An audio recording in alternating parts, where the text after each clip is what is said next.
Good afternoon and happy Tuesday. We will now call the work session for July 25th, 2023 to order. I'm going to start by reading our Who Are We statement. We are the Polk County Leadership Governance Team.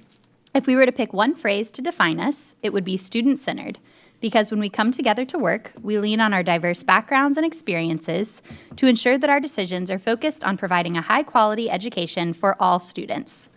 The four most important things to our governance team are operating with integrity, respecting our students, staff, families, and each other, establishing a culture where our stakeholders feel valued, supported, and have opportunities for personal and professional growth, and supporting an approach of continuous improvement to ensure student outcomes. Collectively, we need to work on behalf of the children we serve and find avenues of agreement so that we can govern the district in an effective manner. There is no acceptable alternative.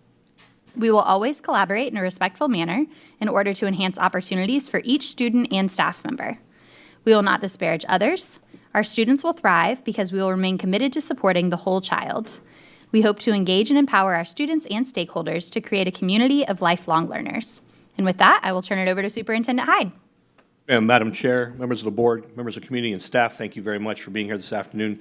At this time, we will begin with Ms. Tracy Collins, who will discuss and introduce or recognize our new college navigators. Good afternoon.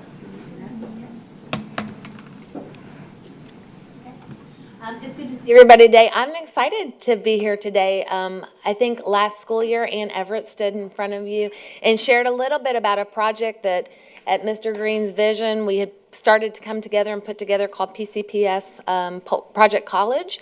And so one of the first tasks around that was Ann and I knew we had to find the right team to start to be the architects of this project. And so we've done that, and I'm so excited to introduce these two professionals to you today. So I'm going to go ahead and share with you that Katie Marsh and Richard Albert are standing here with us. I'm going to invite them to share a little bit about themselves and where we are going and how excited they are to be part of our team. Thank you. Well, hello. I am really thrilled to be a part of this inaugural year of our new Polk Rise program. That's the first decision that was made. And Richard is the architect of that name, and it stands for Realizing Individual Student Excellence. We love the name. We love that the name Polk is part of it, and we are thrilled to be starting this program. You know, providing direct, individualized services, college and career services to these first-gen, low-income students is really going to allow us to shine a light on what is sometimes considered a hidden curriculum for the college-going culture. And, of course, our mission is to ensure that all of our students gain admission to college, but it's really so much more than that. It is about teaching them the skills, including the soft skills that they're going to need to be able to persist throughout college, to graduate debt-free, and to hopefully be so plugged into the community here in Polk County that they are just chomping at the bit to get back, make Polk County their home, and then continue to strengthen the fabric of our community. We are thrilled, and we really thank you for supporting the vision of this program and for helping to provide financial support for this program. So thank you so much for the opportunity. Thank you for having us today. Richard Albert. My background comes more from a higher ed side, 13 years in higher education. I am just happy to be working with this demographic of students because this was me in high school. I was the exact same student in first gen, and I'm more excited about working with not just the students but the families because I had the ability to go to school via scholarship, but outside of that athletic scholarship, it was no other way for me to be able to go to school, in my mind at least. And I was very limited by the people that were around me because they didn't know much. So my biggest thing is being able to work with not just the students but the families to change the dynamic of that household so that they in turn are open to the opportunities that we're exposing that student to. But I'm just happy to be here and ready to get to work, hit the ground running, and certainly appreciate the opportunity and look forward to working with you all. Dr. Allen. Yeah, this is great. Going through the agenda, It took me back to January when this came before the board. And it also took me back to the conversation with Mr. Green when he was first planted in his position and speaking about some of the mentorship that he was doing with some individual students. And at that time, I was working through the college admission process with my oldest daughter. And I've been in higher ed 17 years as well, come from that background. But walking my daughter through that process, it is so different. You feel like I know higher ed. I'm teaching in there 17 years, but no, it is a complicated process. So I'm jazzed. I'm so excited about this project and the work that you're doing. So let me know that again, realizing individual student excellence. All right, very good. Look forward to talking about this as we move forward with it. Appreciate the work that you're doing. If I remember from the early documentation, you've got 2 cohorts that you're targeting. Is that true? Yes, sir. All right, so we're looking at 6th grade and 6th grade, 9th grade, 100 students in each school. okay, how many students? 100. Wow. Oh, in each cohort. All right, very good. That's awesome. Really nice to meet y'all. Superintendent, thank you. Thank you. Seeing no further questions, thank you so much. Next up, I'm going to bring Miss Amy Hardy, principal at Lake Region High School, please. I almost said the wrong school. Watch out now. I know. I know. Ms. Hardy. Yes, good morning. I'm bringing to you a request that we have a naming opportunity at Lake Region High School. There are 3 individuals that our school advisory council would like to name different facilities on the campus and I will say, as I've learned more and more about Lake Region and done my own kind of research, these are the names that keep bubbling up as I talk to alumni that have had great impact. And it's Stephen White, your very first principal at Lake Region High School. They did not have a football stadium at that time, and it was one of his kind of advocations that he wanted to have a football stadium, so we'd like to name it Stephen White Stadium. The weight room after Randy Howes, and Randy Howes was excellent in his training of football players and weightlifters, so in all good-heartedness, we'd like to call it the Randy Howes of Pain. And then on softball, we have our current softball coach, John Bridges, excellent softball coach, and has several state championships with our softball team. And that was actually, the students came forward and wanted him named, so the John Bridges Softball Complex. So that was the students' move and request. Mr. Sharpless. Principal Hardy, welcome. Thank you. I just want to say that I fully support the naming of these 3 facilities. I stated that in my letter to the superintendent. Great individuals that your SAC committee has chosen to recognize, and so we're looking forward to going and touring the House of Pain once it is officially named that. Yes, sir. Thank you. And board members, in the packet, there was a brief PowerPoint that includes quite a bit of background information on each one of these individuals as it relates to their accomplishments and their impact on the community and the school itself. All right, Ms. Hardy, I don't see any further questions or comments. Thank you very much. Thank you. Next item, Ms. Carol Griffin, Rochelle School of the Arts.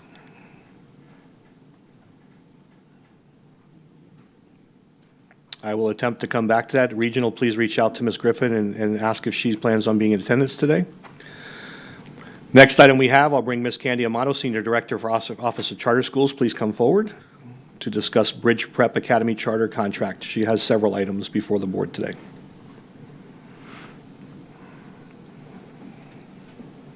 Good afternoon.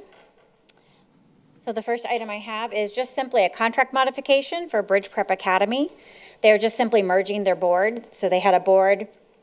Our contract was with Bridge Prep Academy of Tampa, Inc. They're simply merging and changing the name and collapsing Bridge Prep Academy Tampa to Bridge Prep Academy, Inc. And that is the only thing changing in their contract. Ms. Wyatt? Thank you. Is there still Polk County representation on that board? Yes. Is that okay? Yes. Of the 9, do we know how many? I believe only Honeycutt one. is. Okay. Thank you. Ms. Amato, there were no further questions on that. You may move on to the next item, Language and Literacy Academy. The Language and Literacy Academy for Learning, this is their actual contract renewal. So back in March or April, I don't remember the exact date, you all renewed their contract for 5 years, their application. This is just simply their contract coming to you for approval.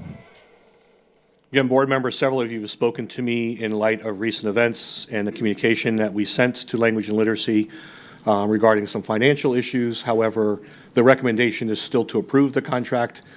Should we not get an appropriate response, or should we find something that creates cause or concern, we would provide an opportunity and a timeline for corrective action, and then ultimately they're either going to be successfully address those issues and concerns, or they would not, and then the board has other options before them as it relates to continuance of that contract. And Mr. Bridges, if I misspoke in any way, please clarify further. But absolutely correct. Thank you, sir. But I wanted to provide that clarification since several of you had inquired of me about today's approval. Ms. Miller? Just have a couple of questions, Ms. Amato. Because the school year is about to start, and I'm worried about students having, be able to start a school that they'll be able to finish. I understood that the school was not able to pay into the retirement program, whatever the agreement was. We sent notice, and it came back that they had caught it up. How often are we helping or looking in on finances so we don't find out halfway through the school year that the school is in financial troubles and may have more issues than, I don't know what our level of input is and how often we are helping or working with them to make sure that they stay afloat and students don't show up with doors closed because of a financial issue. So in regards to the Florida retirement system, we rely on the state to communicate that to us. Upon our review and inquiry, that was when we discovered that this was not a one-time occurrence. So we would need to open up those communications with the Florida retirement system to add to that component. As far as our oversight, we do collect monthly financials. They're unaudited financials, so sometimes they're not always accurately reflective of expenditures and income that's been generated, but we do collect them and review them monthly.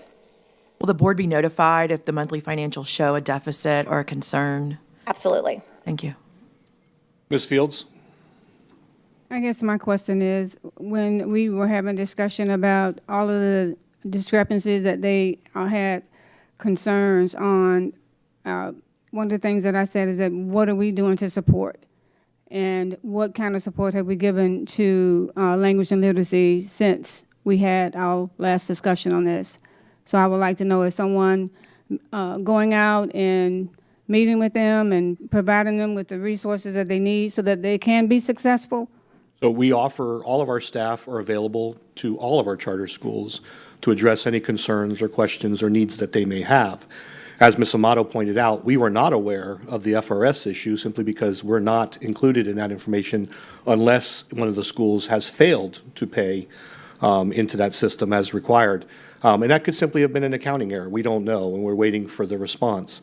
And however, part of their response created additional questions. And so, yes, there is going to be an auditing process, if you recall, that we will implement. So depending on the duration of a current charter school contract, we would implement it starting in year 2 through year 4. So that way, if there are any findings, there's adequate time for the school to address those through corrective action to ensure that they're able to be renewed subsequently when they come forward before the board. So some of it is driven based off of our initial review. As Ms. Amato shared, we review their financials every month. If we see a pattern emerging or we see some concerns, then yes, we would extend an offer to provide additional assistance in that regard. But the auditing process will be the more formalized process moving forward that allows an exceptional student education audit, a health services audit, a financial audit, a facilities audit, instructional audit. So that way we feel confident bringing a renewal before the board, especially since most subsequent renewals go well beyond 5 years. And do we have a timeline for all of that? Yes, ma'am. You will see that actually in the next meeting. Okay, because, you know, again, for me, if we're wanting them to be successful, and we should, then we need to make sure that we're providing them with all of the necessary support that they need to have. So, Correct. But we do rely on them to request it. I understand that, but there was some discussion that we had when we had this back and forth thing, I don't know how many months ago, there were a lot of concerns. And some of the concerns, we said that we were going to be there to support. I understand they have to ask for it, but I just want to make sure that it doesn't end up coming back where we're saying that we're not going to renew their contract or whatever. And I think that's the purpose of implementing the auditing process, because it's no longer dependent upon an ask. It's going to be something we will identify in collaboration with the charter school moving forward. So we're not going to rely simply on them knowing that somehow they have a deficiency that they may not be aware of. In this case, a great example for the FRS, I don't know if they have a new bookkeeper. I don't know if they have a new accounting process. That easily could explain why those payments were not made. So we just have to wait to find out, and that's what's triggering it. I'd rather be more proactive, implement the auditing process so that we can provide more assistance on the front end. We're also, on the academic side, had a lengthy conversation with Mr. Green, our deputy superintendent, because we want to providing more services and supports to them academically to ensure that our charter schools are also performing well, because they do, as you know, contribute to our overall district performance. And so for those in particular that may not be performing adequately or not performing below an expected level of performance, we'll provide assistance to them in a more formalized fashion through instructional reviews and other supports that we can provide for them. Right. Thank you. I appreciate You're very welcome. And I can add, Mrs. Castle-Williams' team, they have already met with them, and they have scheduled meetings for future to sit down and discuss some of the concerns we've had in regards to their IEPs and their curriculum and their master schedule. So some of those conversations are in the infant stage, but they are taking place. Thank you. I appreciate that. Ms. Wyatt? Thank you. I just wanted to clarify, because the contract is through 2028, facilities is still, that 330 Avenue C is still their current location? Correct, that is still their current location. So this will come back to us with an amendment next year, I'm assuming, with wherever they're... Correct, with just a new address. And just to piggyback on that, Mr. McNaughton, myself, and Ms. Jennifer Farrell from Facilities did tour their facility that they were purchasing. Okay, so we'll get that then before, do they have a deadline of when they have to give that to us before the school year starts, or? No, whenever they close and take possession of the property. Okay, thank you. Mr. Bridges? Thank you, Mr. Superintendent. To be clear, the contributions from charter schools to the FRS, to the Department of Management Services in Tallahassee, takes place outside, we're outside of that loop. It's directly between the school and FRS. And because of that, there is a statutory obligation on charter schools who fail to timely make their contribution to FRS to notify the sponsor. And that has never happened in this case. So that, I want to be very clear, the obligation to notify the sponsor of that deficiency is on the school. Thank you. Dr. Allen? And that probably leads to my question that I was pondering as well. Procedurally, when we receive notification as a school board, is there a time frame where they need to respond in a more formalized fashion, right? We did receive a brief email in response, but is there a formalized process and a timeline for that? Yes, so there, in the financial emergency statute, there's a timeline for that, and it has been communicated to them. And that will be, we'll be implementing that closely, and you'll be receiving reports. Okay, so we'll get a chance to see that, and, They have 30 business days from the date of the notice that we sent them. okay, for a formalized response. Correct. Great. All right, Thank you. But that's just the start of any Get Well plan. Yeah. Yes, sir. Great, thank you. Ms. Miller? Thank you. Thanks for giving that information. I have a question regarding mostly, because like previously was mentioned, that people may have a different reporting process, may have hired new people and it wasn't reported well. But on the academic side, we had an issue with seniors not qualifying to graduate at the very end of last year because they were unaware of that. I am more concerned that the parents understand the academic requirements and that we are helping support the school so they understand the requirements to meet the academics and the therapy needs of that population. How often, if 30 days is the financials, how often are those, the academic side and the therapy reviews done? So we work closely with the Learning Support Division. So they restructure, I think Tammy's in here, they've restructured. So They've just appointed a senior manager who will work closely with charter schools, and I've already met with their new director of instruction and compliance and told them that this is a school of our concern, and those were some of the key components that were brought up last year that we wanted to address immediately. Are there state resources available to the school and other charter schools that may have those similar needs? Or is it left to the district to support? In other areas, we do have support from the state through the Department of Education. Is that available to the school as well? As far as I know, yes, it would be. Thank you. Thank you, Ms. Amato. There are no further questions. Do you want me to go ahead and do matter? No, ma'am. At this time, I'd like to bring Mr. Chris Roberts and Beth Nave forward. The next item before the board is a school name change due to the implementation of the MSAP grant, the Magnet Schools Assistance Program grant.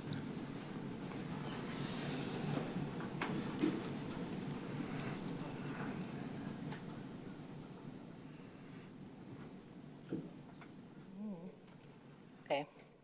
Good afternoon, everyone. So on behalf of Ann Everett, we would like to thank you for supporting the implementation of the current Magnet Schools Assistant Program grant. The Office of Acceleration and Innovation was awarded the 2022 Magnet Schools Assistance Program grant in the amount of $14,499,000 over the span of 5 years. The MSAC grant was reviewed and approved by the Polk County School Board on March 8th, 2022, and approved on October 25th, 2022. The grant includes the conversion of James E. Stevens Elementary School to James E. Stevens Academy and Fred G. Elementary School to Fred G. Garner Academy. The name changes were included in the MSAC grant submission and award. This agenda item is to ensure the formal approval has been recorded prior to submitting the name change to the Florida Department of Education. We also have other schools included in this grant, Blake Academy, which is a choice school converting to a magnet school. Both Bethune Academy and Daniel Jenkins Academy, which are already magnet schools with academy in their name, do not require a name change. So again, we would like to thank you for your support. Ms. Wyatt? Thank you, Superintendent Hyde. One of the questions, it says that there's no budget impact, but normally you're changing logos on the outside of the building. Is that just all covered in the grant? And can we get at some point? There's no financial impact to Garner because it's a new school, so the signage was already ordered with the proposed change. The change for Stevens, we will incur a small cost to replace some signage to include the academy on their logo. Okay. Can we get kind of a breakdown of what that is with, because, I mean, when you start looking at letterhead, Yes, ma'am. name tags, those types of things, there is some cost, which I think most of it is, I'm assuming the grant covers some of those costs. But I also know we have a couple schools out there that signage hasn't been changed yet, so. Mr. Fix and his team were in the process of securing quotes for the signage. Perfect. Thank you. Dr. Allen? Yeah, I was going to say, sometimes we take baby steps to make positive change, but this is a giant step. So I'm really excited about this initiative and how it's going to impact our accelerated programs in general and our student success.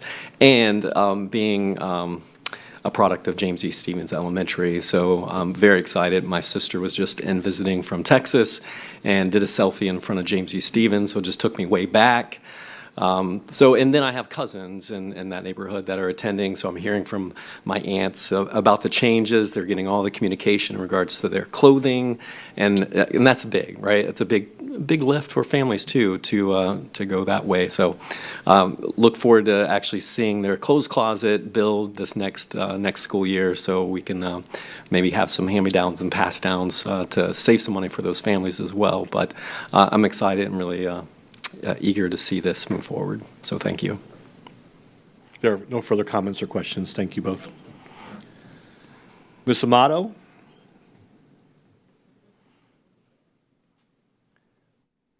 Ms. Amato, we'll be sure to cluster all of the charter opportunities for you in one fell swoop in the future. I dressed for cold today, so. All right, so the last item I have for you today is the Matter Middle Academy contract, so that they are opening this year. well, in a couple weeks. And they will be housed on the same location that Matter Elementary currently is residing. They are only opening with 6th grade, and this is their contract. Board members, I'd like to add a quick comment here. We were also approached by Matter because they would like to be able to utilize Focus, and that is something that we're willing to extend to them. In fact, I have charged Ms. Pasco and her team with ensuring that all of our charter schools are afforded the opportunity, and I'd like to see how quickly in the future with contract renewals, we can actually make it a requirement. If you think about the mobility that takes place between charter schools and traditional public schools, having one repository for all student information is incredibly important for us, for continuity, to make sure that students are receiving the services and the supports that they desperately need. So having all their IEP, all their EL, all their academic records, absences, attendance records, their academic records is incredibly important. And again, it's a repository that we already support and sustain. So Ms. Pasco and DJ Dines and the team have been working aggressively to ensure that we're able to accommodate that. I see it as a long-term benefit to the district. And ultimately, those students will leave Matter and go to more than likely a traditional Polk County public school. So having, again, all that information ensures that we don't drop the ball anywhere for a student. We're not waiting for months or weeks for transcripts to arrive or student records to arrive. We're in a much better place information-wise. So I just wanted to add that because I was really pleased to have them ask to share that system with us because it does facilitate easier transference of information and supports for our students. Ms. Amato, I don't see any questions or comments on Matter. Thank you so much. At this time, I'd like to bring forward Ann Pasco, Assistant Superintendent for Information Systems and Technology. Ms. Pasco is going to share with you an update to our device insurance and fine structure. And we have some good news because this year we found a cheaper alternative. Yes, sir, we did. Ms. Pasco. Hi, everybody. How are you today? I'm actually going to share a little bit of the love. I've been able to talk to you quite a bit about some of the changes in technology. This year, I want to make sure that some of our staff are able to present to you as well the information that they are in charge of. So we have Ms. Lindsay Sharp. She has been with us for a year. She has done a significant deep dive of looking at the challenges that we've had supporting schools. And this year, her title is going to change to Director of IT Logistics because she's going to be supporting all of the network managers.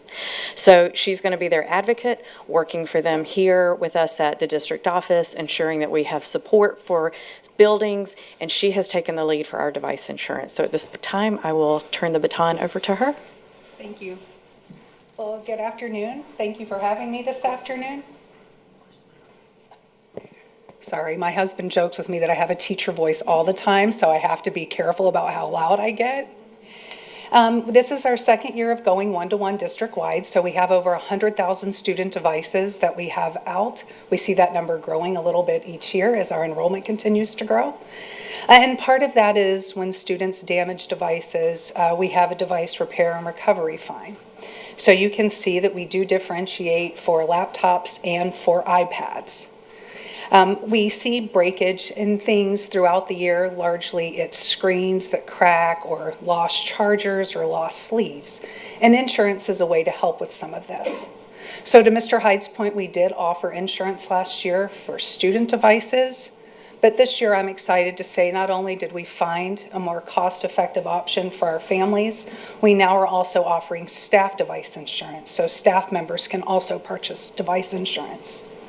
On the chart, you will see that our students, it'll be $29 a year. That is a reduction in $10 per student, and that insurance covers a device for the entire year. So families pay it once. If they have to get a new device throughout the course of the year, the insurance will cover that new device as well. So they just update the serial number and they can do that through email, through phone, or through their online portal. We also offer it, like I said, with staff. The cost for staff is $24 annually, and that covers their staff device. When you look at insurance companies for device, they cover the same thing. They cover accidental breakage, they cover liquid damage, they cover malfunction, defects, loss, and theft. They don't cover accessories, which are chargers and sleeves. So that was some of the things we learned last year. Families would say, well, why don't we cover it? And this is a third-party venture, so it's a service we offer. It's not something we're doing internally, but insurance companies don't typically cover that sleeve and charger for our devices. We do have a timeline in which we've worked with this, so Ms. Pasco shared it with principals on 7/20 that we'll be bringing insurance back as an option for families and staff. Of course, we're here with you today on the 25th. On the 26th, we've worked with our communications department. It'll hit our one-to-one Polk County website, so the insurance will be there public-facing. Meet with network managers tomorrow and Thursday, where we will share that information there again with them. Staff would be able to purchase insurance on their first day back on August 3rd, and families and students would be able to purchase beginning on the 8th or 9th, depending when orientation is. The window to purchase is through October 1, so families have a whole quarter. We've also worked with the insurance company to say what happens if a student moves into our area, because, well, we know in Polk County we're growing and that's going to happen. Families will be able to purchase insurance when they arrive and they get their device, so it's not closed for any new families. This information will be covered with students in our Flight Academy, which students will see on August 25th, and just once again, the insurance window closes on October 1. Ms. Sharp, would you please for a moment, again, remind the board, and again, for the sake of the community members who may be watching from home, would you remind them what Flight Academy is? Yes, sir. So Flight Academy, and I'm going to call Ms. Pasco up because I'm going to give an overview and she can probably give more detail. It is where our students all learn responsible use and how to care for their device. Ms. Pasco, would you like to add some more? So the Flight Academy is actually a curriculum that we write to ensure that students know how to use their device. I know I'm the IT lady, but the other day I had to present and I couldn't figure out how to use the clicker. It's a little embarrassing. So it's important if we give students devices, we teach them how to use them. We incorporate accessibility features. That's one of the nice things to have about devices. You can make the screen bigger for those of us that can't see very well. How can I change the color? How should I carry it? I shouldn't put paper with a staple in the middle. I'm going to crack the screen. So in other words, if we're going to hold students accountable for breakage, we need to teach them how not to break it first. That's done on an early release day. It will be then delivered to any new students through the network manager when the student gets their device, and parents can all see this curriculum by logging into Schoology and looking at the curriculum portal. We also then cover some things about social media that the state requires, and we also cover appropriate digital utilization. Don't talk to strangers, be careful what you're searching, things like that that are responsible organizations such as ourselves would do when we give someone a device. Ms. Wyatt. Thank you, Superintendent Hyde, and I apologize because this is a question that just came to me, so I didn't send it ahead of time. But when they go to pay for that, does it have to be check, or is there a way that they can pay for that online? No, so that's a great question. Families can pay online, they can mail in a check, they can pay over the phone. So the company will set it up any way that's as easy as for our families. Awesome, thank you. We've also, though, to try and differentiate for our community and meet everyone's needs, the flyers that schools will be given have already been translated into Spanish and Haitian Creole to try and make sure, like we said, we offer this information in all languages for our families. Perfect. Thank you so much. I'm glad to hear. I'm sorry. I am. Listen, we're like an hour ahead of schedule. I can talk for a minute. Gracious. I'm thrilled to hear that credit card is an option, because I know that's something that we've talked a lot about over the past several years of making sure that we're not just a cash organization. So thank you for making sure that's an option. No pun intended. It was That's that all pregnant pause. Dr. Allen? So reflecting back on last year, how did we do as far as, damaged devices? Did we get all our devices back? Any stats or data on that? Oh, we do collect data and look at it regularly. We can share the details as follow-up to this meeting. We've studied trends, looking at schools, looking at grade bands, looking at what's damaged more frequently, so we can share that as follow-up. I can add a little bit of context about that. So we did a device refresh this year, which means we looked at devices that needed to be surplused. We ordered new devices. You want to do that to refresh every 5 years to keep on track with what's happening in the country. And I was a little nervous about that with loss. And I did make a decision. We can either spend our time running the data, or we can look anecdotally. And anecdotally, I'm happy to tell you that not one single school at Polk County, once we sent them their refresh, which was done based upon the numbers, came back and said, we've lost too many devices, we need more. Not one. Wow. Not one. I do know of 2 schools that got 100% of their devices back. I do not have their schools with me. I can get their names, I can give you that later, but I do know. So I do think that the schools did an excellent job of talking to students about responsible use, bringing them back. And I also have to credit our Polk County students. They recognize that this is something they care for. It goes into their education, and they wanted to take care of it. So I think we did. We hear a lot about the negatives, but I think the fact that no one called and want extra devices says a lot.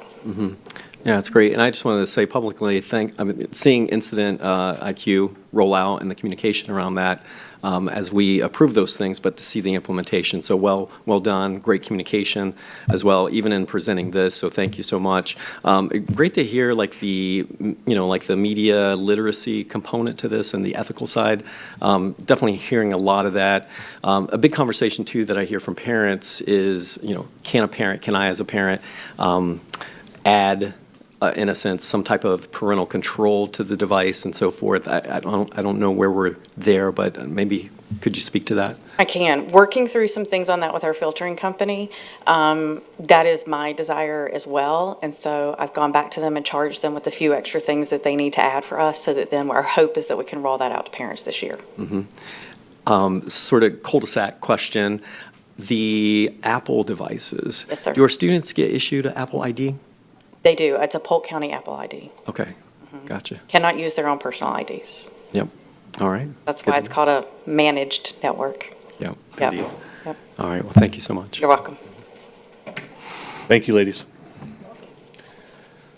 At the same time, before we transition to the next item, just a reminder, and again, to make it known publicly, that Senate Bill 662, which was the Student Online Personal Information Protection legislation, is why we've been somewhat delayed, and Mr. Bridges is inundated with new contract reviews and so has Chair Wyatt with her responsibility to sign off on them.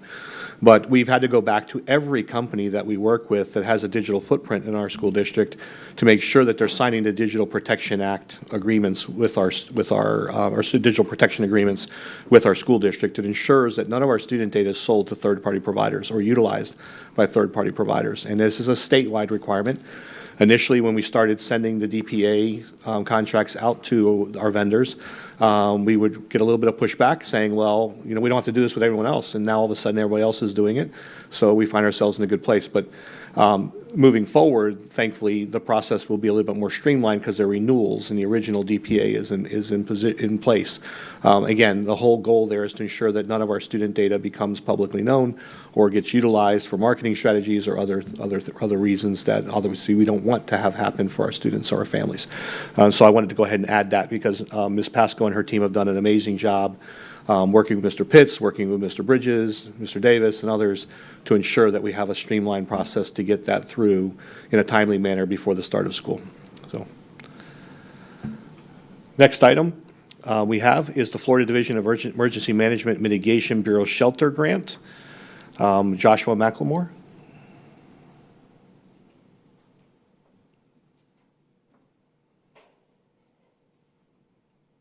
Okay, I can cover this actually, board members. So board members, a quick reminder, last year we were provided with approximately $150,000 in grant funding to harden some of our schools on the east side of the school district. In particular, they were going to address several schools, for example, in Ms. Cunningham's region. At the end of the school year, we found that we had not fully completed all of those projects, and we sent a letter to the department requesting an extension of those funds into this subsequent school year. We were then rewarded with an additional $1.4 million. And so essentially what we're doing is informing you that our initial grant allocation has gone from $150,000 up, now it's at almost $1.6 million. And again, those dollars are to be used expressly for our school campuses so that we can harden them so they can be appropriately used as shelters and to ensure that we have the right protections in place. This is actually a great opportunity for us. As you know, the Florida legislature and the governor signed off on an additional allocation for Polk County Public Schools so we could procure mobile generators so that we can actually put generator power in far more of our facilities. That became a real issue for us with extended power outages. You have to think about the operational side. Just walkie-talkies go dead, and we had no way to charge those, and so we've taken proactive steps to do this. So this would go a long way to actually pay for the installation of the hookups that would be required for those large-scale generators that would power our larger areas like cafeterias, auditoriums. It's not for the main school building itself, it's for those areas that have been approved as shelter environments. And so this is a great opportunity for us, and we're really excited. Please know, and I was reminded several times by Mr. Fix, that this was due to Mr. McLemore's persistence with the state and his insistence that we were not properly allocated in the first year. And so his work and his effort, duly noted, and obviously is reflected here in this renewed allocation to our school district. You will receive a full work list of where all these dollars are being expended on what types of projects they're being expended on in the near future. They're working to complete and compile that list now. So you'll see all the schools and specifically what work's being done at each school site. Mr. Sharpless. I first just want to thank Mr. McLemore for this and his persistence because I live in South Lake Wales and we don't have a hurricane shelter in Frostproof. And so this is going to help us out tremendously, as well as in the city of Fort Meade. Pretty much the whole south part of the county is without a hurricane shelter. So this is going to really help us out a lot. And so just kudos to Josh on that. And I fully support it. Seeing no further questions or comments, we'll move on to the next item. Next up is Teresa Griffin with policy updates. These are our Neola policy updates and recommendations coming from them due to legislative changes that took place in the last session. Ms. Griffin. Yes. Good afternoon. Thank you guys for allowing me to present today. Like Mr. Hyde said, there are 3 different policies before you. The first policy is actually policy 0131.3. It's for proclamations and resolutions. And this is a policy that Neola created for us that basically just defines what a proclamation is, what a resolution is, and it allows for the superintendent to create more specific procedures for bringing proclamations and or resolutions before the board. So the policy before you is Neola's recommendation that they've used. It's just a basic policy explaining that. The next 2 policies are human resource policies. Policy 1111 is a designation of a new position, and policy 3121.01 is background screening and employment history checks. Both of these policies have been updated to include statute changes made regarding employment verification. There was a recent update. Florida Statute 448.095 requires that every school district register and use the E-Verify system to verify all newly hired employees. So policy 1111 has been revised to remove the optional language, and then the optional language, it's now mandatory. So policy 3121.01, the mandatory language has been put in there.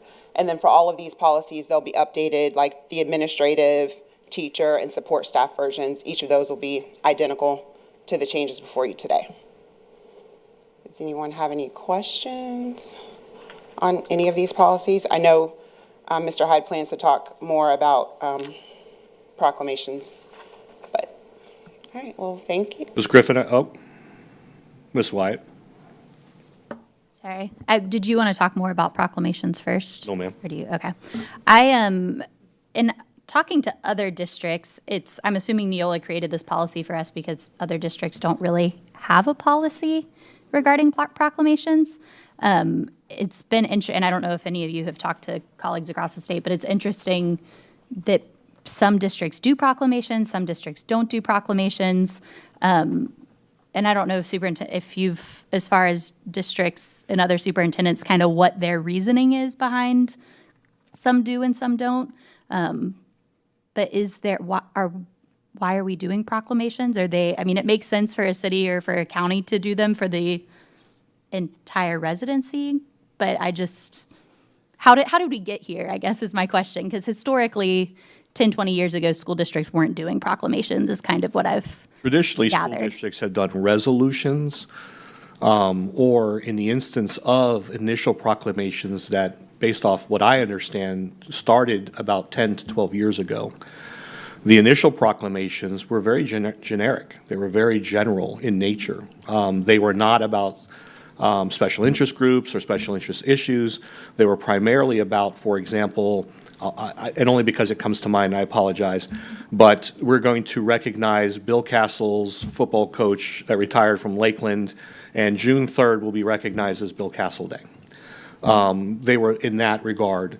Resolutions typically were used either to piggyback off of proclamations that were done at the county or other levels, or to recognize students and staff and other events and activities. So as far as proclamations historically have not been a function of school boards. It is something that has been relatively new in the last, again, 10 to 12, maybe 10 to 15 years. But again, and they have evolved significantly over time. In talking to many other superintendents, we were seeking policies and procedures on proclamations. In particular, again, based off our last conversation, how do we ensure if we're going to do proclamations, we need a formalized process to ensure that they're submitted in a timely manner, we have the opportunity to review them, we have the opportunity to reject them if we choose to, based off recommendations or suggestions from our community members or other groups. Addition to that, we need to make sure that we have the right to modify it, because again, the intent here is not to create strife or conflict within our community at large. And what we found was no school districts. Was not able to find a single school district that had a proclamation policy or procedure. We did go to several large counties and municipalities across the state. Leon County had a fabulous policy and procedure on proclamations, much of which I modeled our own next presentation about, as far as if we're going to do proclamations, this is the manner in which I'd like to do them as superintendent. And so I think there's a lot more to this conversation amongst the board as far as the future of proclamations, the continuance of proclamations. But again, I can't speak to why it began. I just know that when you look at the definitions of what a proclamation's for and who typically does them, it's not typically a function of a school district, or has not typically been a function of a school district. And I would defer to Mr. Bridges for any additional commentary there. I don't know if he has anything he wants to add, but. Well, let me unmute you. Yeah, I'd be happy to take just a moment. A resolution is an official act of the school board. It's formal, requires a vote, and it's defined in the statutes.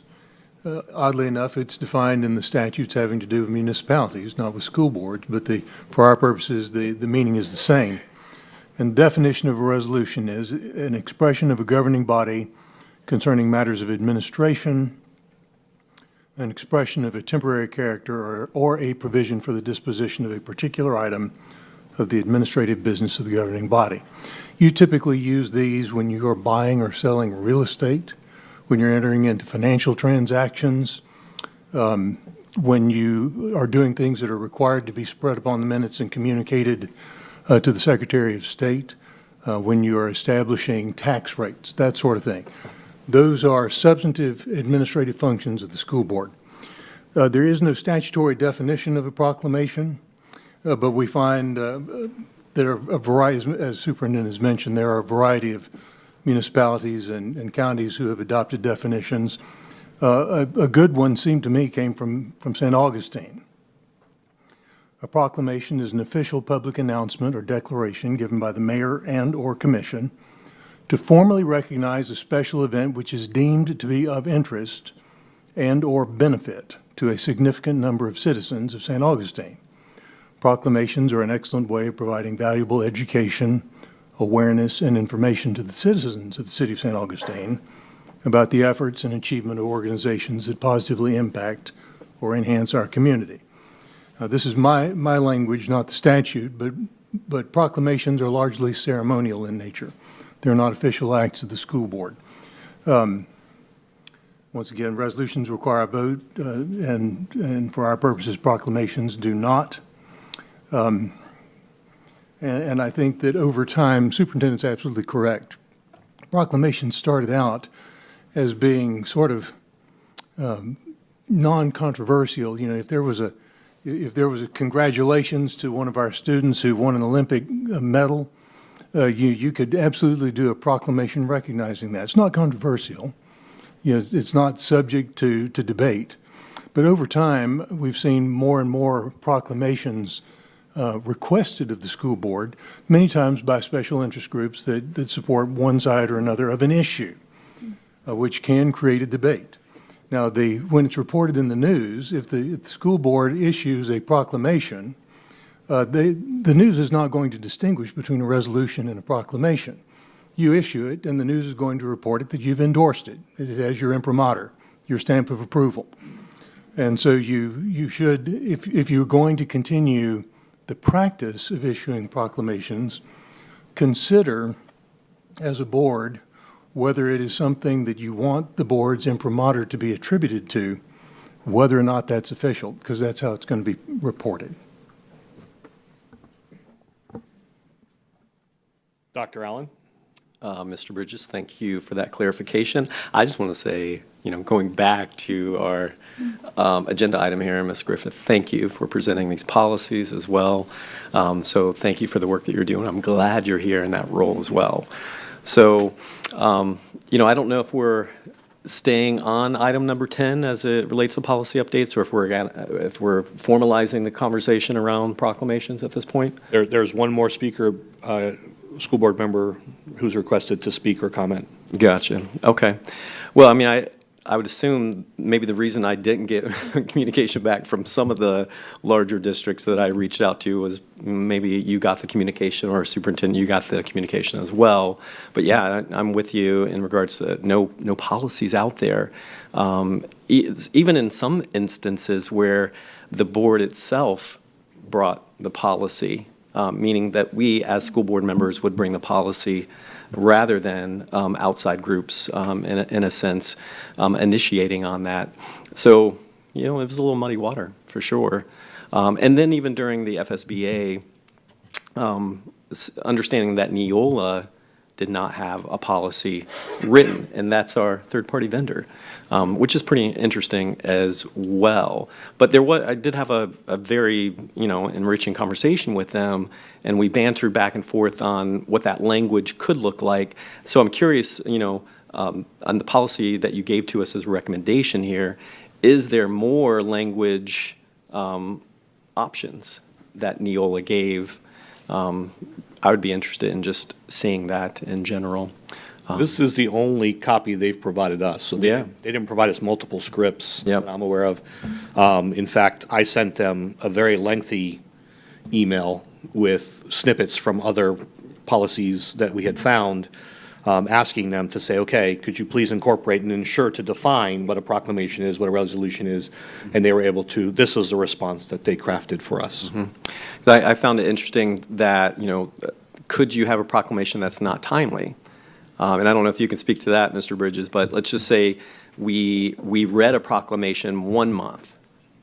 What's to say that we would not, could we then read that maybe 5 years later? Like, is there even a time frame? Because a lot of times we read, and I appreciate the data that you gave us to show, it was a pretty sporadic matrix in regards to where our proclamations landed as far as from a time frame. So I don't know. I think there's more to discuss here at this point, but I'm looking forward to hearing what other board members have to say about this as well. Ms. Miller? Thank you for presenting that. I know that we haven't had a policy. We've had procedures, and that's why I think, depending on who was here, how it rolled out, and though this is probably a good idea to have an actual policy, I can tell you back as far as 2009, when we started recognizing students with disabilities, and then there was multiple months. Do you do international disability awareness? Do you do autism awareness, and how it looked? I know it was meaningful to the community, and it was meaningful to the students to know that they had a place where they belonged, and that's what the proclamations usually read. It's unfortunate that proclamations have turned into political circuses, and that's what we've seen. I've talked to Hillsborough, several counties that do proclamations, and it's interesting that since 2009, this is the first time this conversation is happening, if it's been such a problem, because it hasn't been until just recently. And so I want to encourage the board to think about students and less about political outcomes when they talk about representing this entire district and how we do that, whether it's a proclamation or a resolution. I agree with Wes that resolutions are usually based on much more, the vote is placed there. So do we turn proclamations into resolutions? And when we're highlighting just one individual with the county this size, you're going to lose people. We have highlighted one person in my community with a disability. When I found out later, 3 other people had had that same experience or that same recognition. So we need to be very conscious of how we decide to recognize all folks. And we need to listen to people who have students in schools, because a lot of the things we're listening to are from people who have no vested interest in the outcome, because they do not have children in our schools. So I thank you for this, and I hope that we can continue the conversation. Thank you. Mr. Bridges. I was just going to comment, as board members have noted, the lack or absence of policies in other districts. I think this is one that nobody has a policy on proclamations until they need one. And we've reached that point in Polk County where it's a topic of conversation, so it's appropriate for the board to address it. There was a time when I don't think there was a need for it, but if there ever were a time, it's now.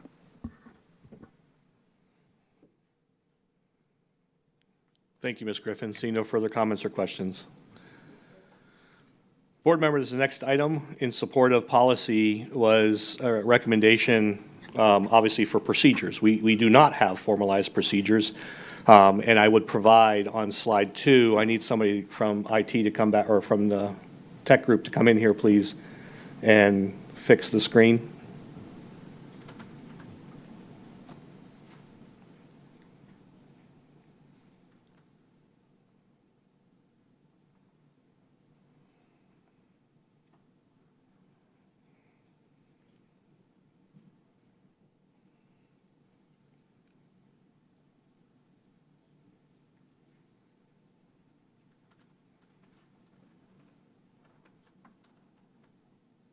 Thank you.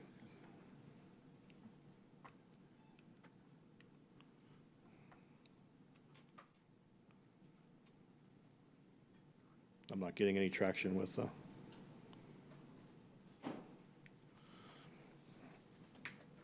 the clicker.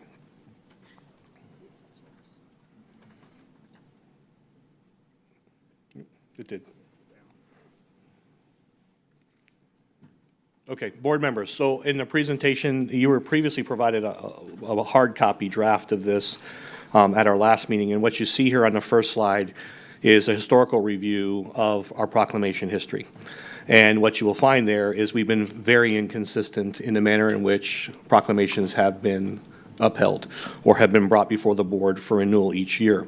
Based off those inconsistencies and based off additional concerns, the goal was to establish a policy, which you saw just now, a recommendation from Neola, and then a subsequent procedure, because the policy directs the superintendent to provide a formalized process in which proclamations would continue to be reviewed, submitted, and approved, and brought before the board to be conducted. So unfortunately, at the time, there were no formalized procedures for proclamations.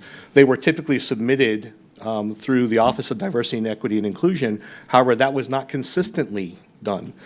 For certain topics, it was done. For other topics, it was done through Career Tech Ed, it was done through athletics, it's been done through other entities. And so again, in the absence of a formalized process and procedures, items were misplaced, items were not brought in a timely manner. There were actually instances, as you see there, where we missed months for certain things, or missed the opportunities for certain events. But also, there's always been a growing concern about the equity of proclamations. How do we ensure that we're meeting and being reflective of all of the interests of our community moving forward? So the recommendation, again, here is we develop the school board adopt a policy, obviously pertaining to proclamations and resolutions, that directs my office to develop procedures to support the process of the submission, review, revision, and acceptance or denial of a proclamation. Neola has provided us with a proposal for a proposed policy. Moving forward, really, To make it overly simplified, examples of activities and issues that we would include or would not be limited to the following: significant achievements of individuals or organizations that directly impact our nation and/or county, honoring occasions of importance and significance to the citizens of the county, and matters with widespread community interest or concern. The board would issue proclamations at no charge to recognize or increase awareness of an event, person, group, issue, achievement, and any other occasion within Polk County. Ultimately, it would be up to myself and the school board chair to place an item on the agenda, as it normally is when I do the agenda review, to finalize what's going to be before the board. Obviously, other board members could make a recommendation for a proclamation, and it would funnel through you, but again, the approval process would be done in that formalized chain of events. The procedures, applications for requested proclamations would not be accepted more than 6 months before the proposed school board meeting and no later than 30 days before the proposed school board meeting. All requests must be made using the Polk County Public Schools proclamation request form and provided in writing or submitted electronically to my office, and must include the name of the organization or person requesting the proclamation, a proposed date for the presentation of the proclamation, the name, telephone number, and email address of at least one person that will provide more information about the proposed proclamation, and a specific title of what's to be proclaimed, including name, day of the week, month, or to be proclaimed. And before a proclamation is approved, the requester must provide draft language. Continuing, any draft language is subject to edits and revisions by my office without notice. The superintendent will work with the school board chair or any necessary staff to finalize the text of the proclamation. The requester or representative of an official group must be present at the school board meeting to receive the proclamation, and anyone requesting a proclamation for an annual event must provide a new application and information each year. Proclamations will not be automatically renewed. The school board retains the right to direct my office to establish a calendar of reoccurring proclamations, if so needed, to be approved at a formal meeting no later than August 31st of each school year. Proclamations are granted on a first-come, first-served basis. Because there's a limited number of proclamations to be presented during the school board meetings, the sooner a proper request for proclamation is made, the more likely it would be presented at the meeting requested. If there are too many proclamations on the agenda, a requested proclamation may be postponed until another date. So that's really, in essence, the procedures. Again, that was pulled from multiple large municipalities based off their established policies and procedures. I believe it was properly vetted. And again, this would be the recommendation should the school board adopt a policy specific to proclamations and resolutions, that this would subsequently be the backfill as far as the procedural guidelines we would advertise within the community.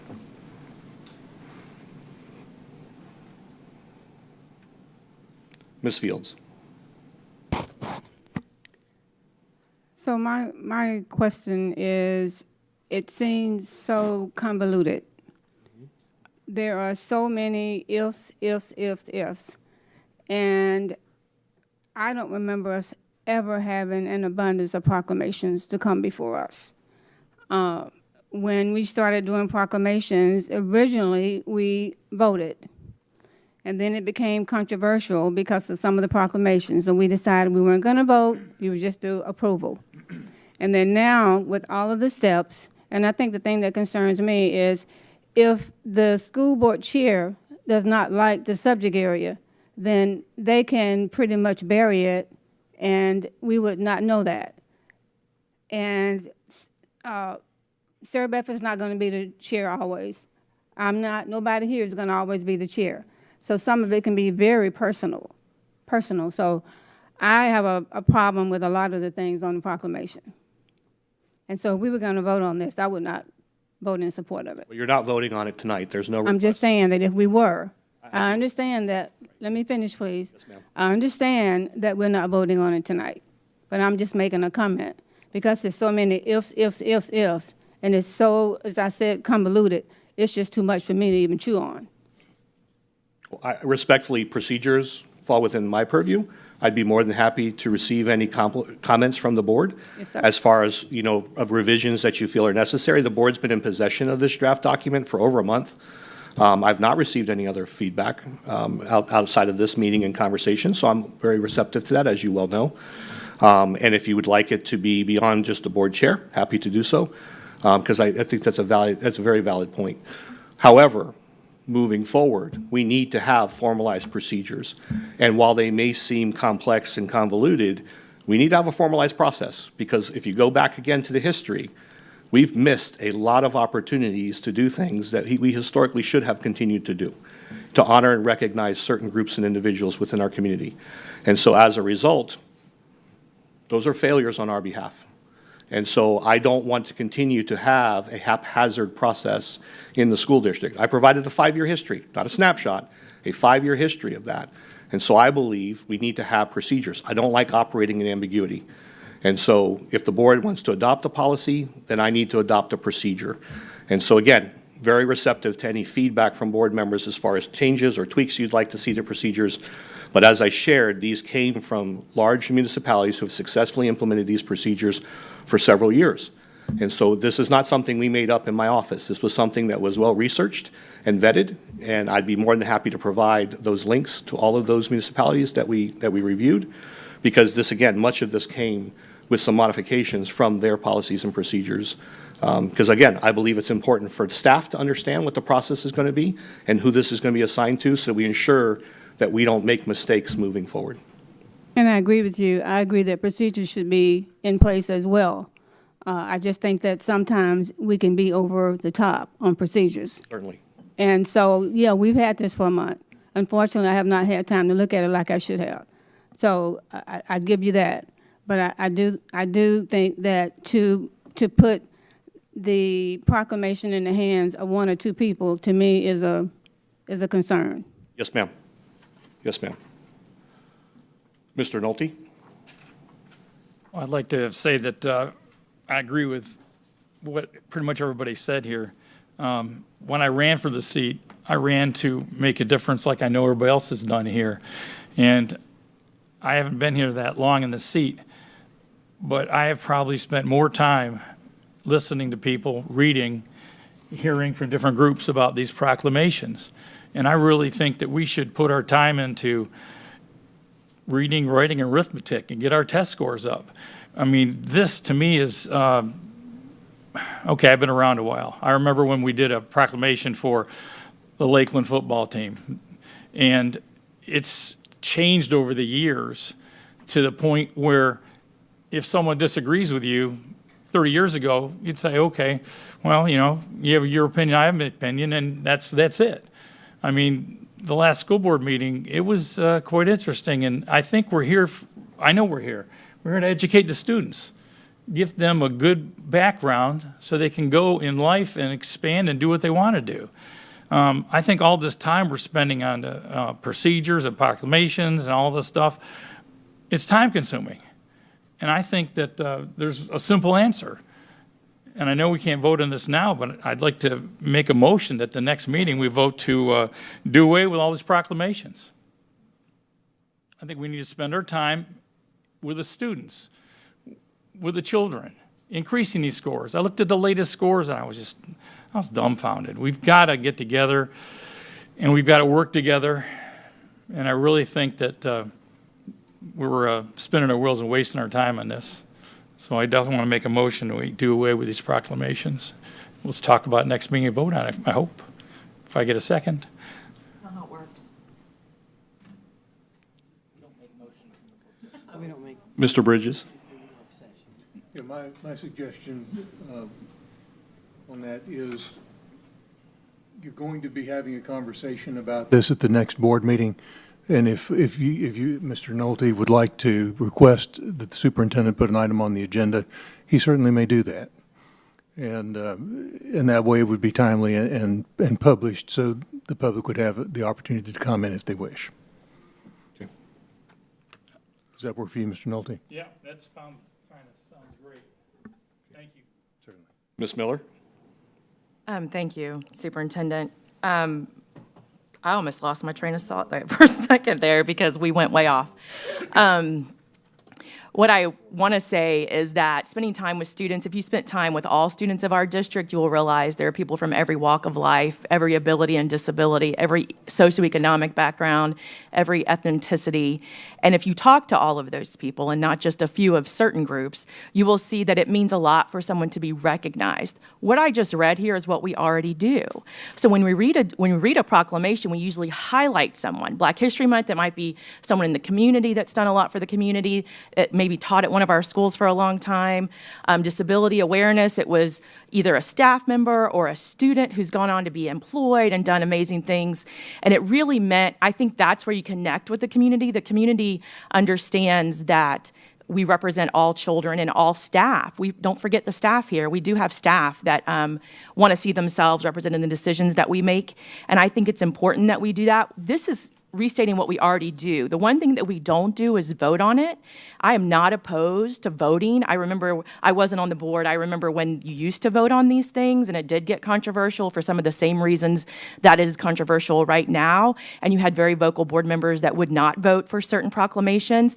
And I say make it public again. Make people vote on proclamations. Let the community know who supports their students or their community and who doesn't, or who may not agree with the proclamation that's being written.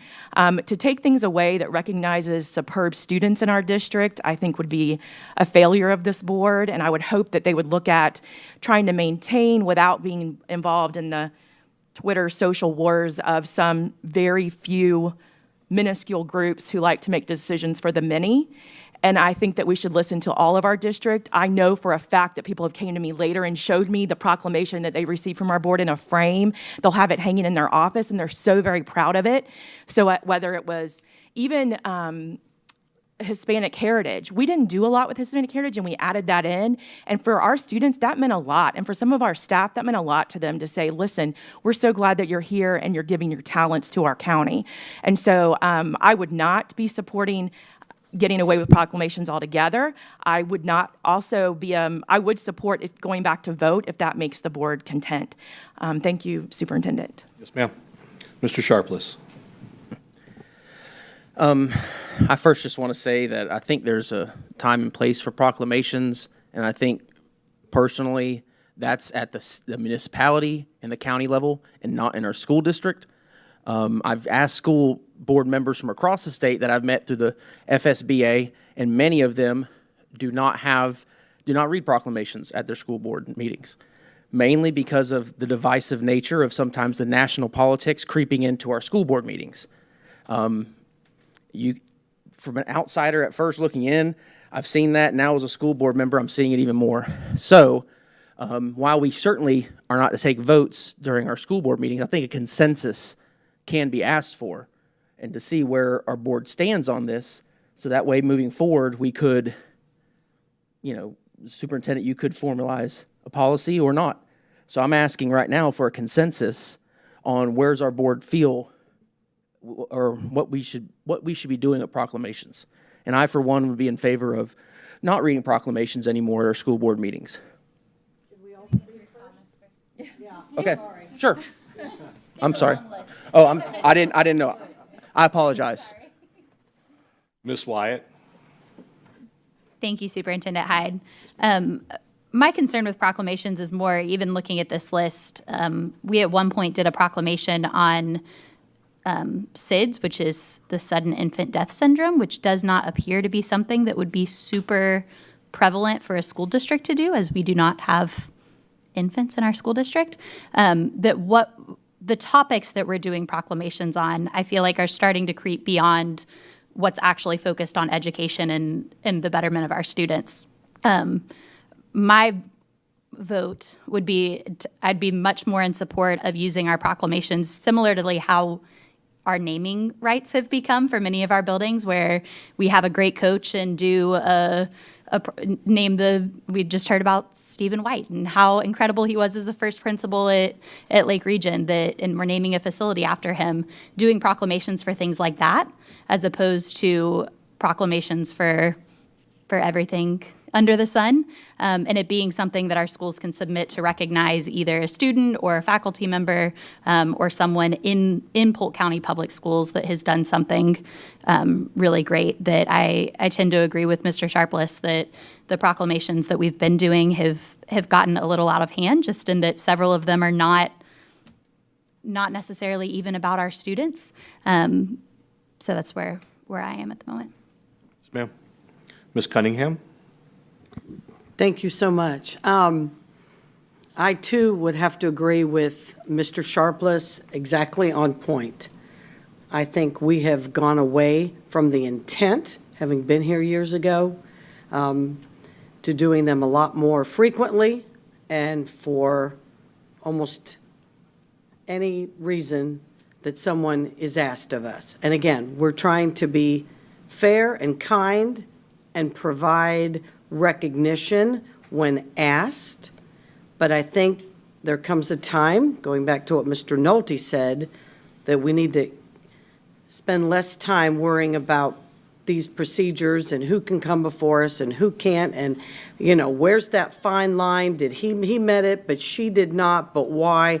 I think we set ourselves up for doing more harm than good. I think being able to no longer provide these proclamations is probably a step in the right direction with the way our world and society is going. So I would be in favor of us not continuing proclamations at all and leaving that to our municipalities. Thank you.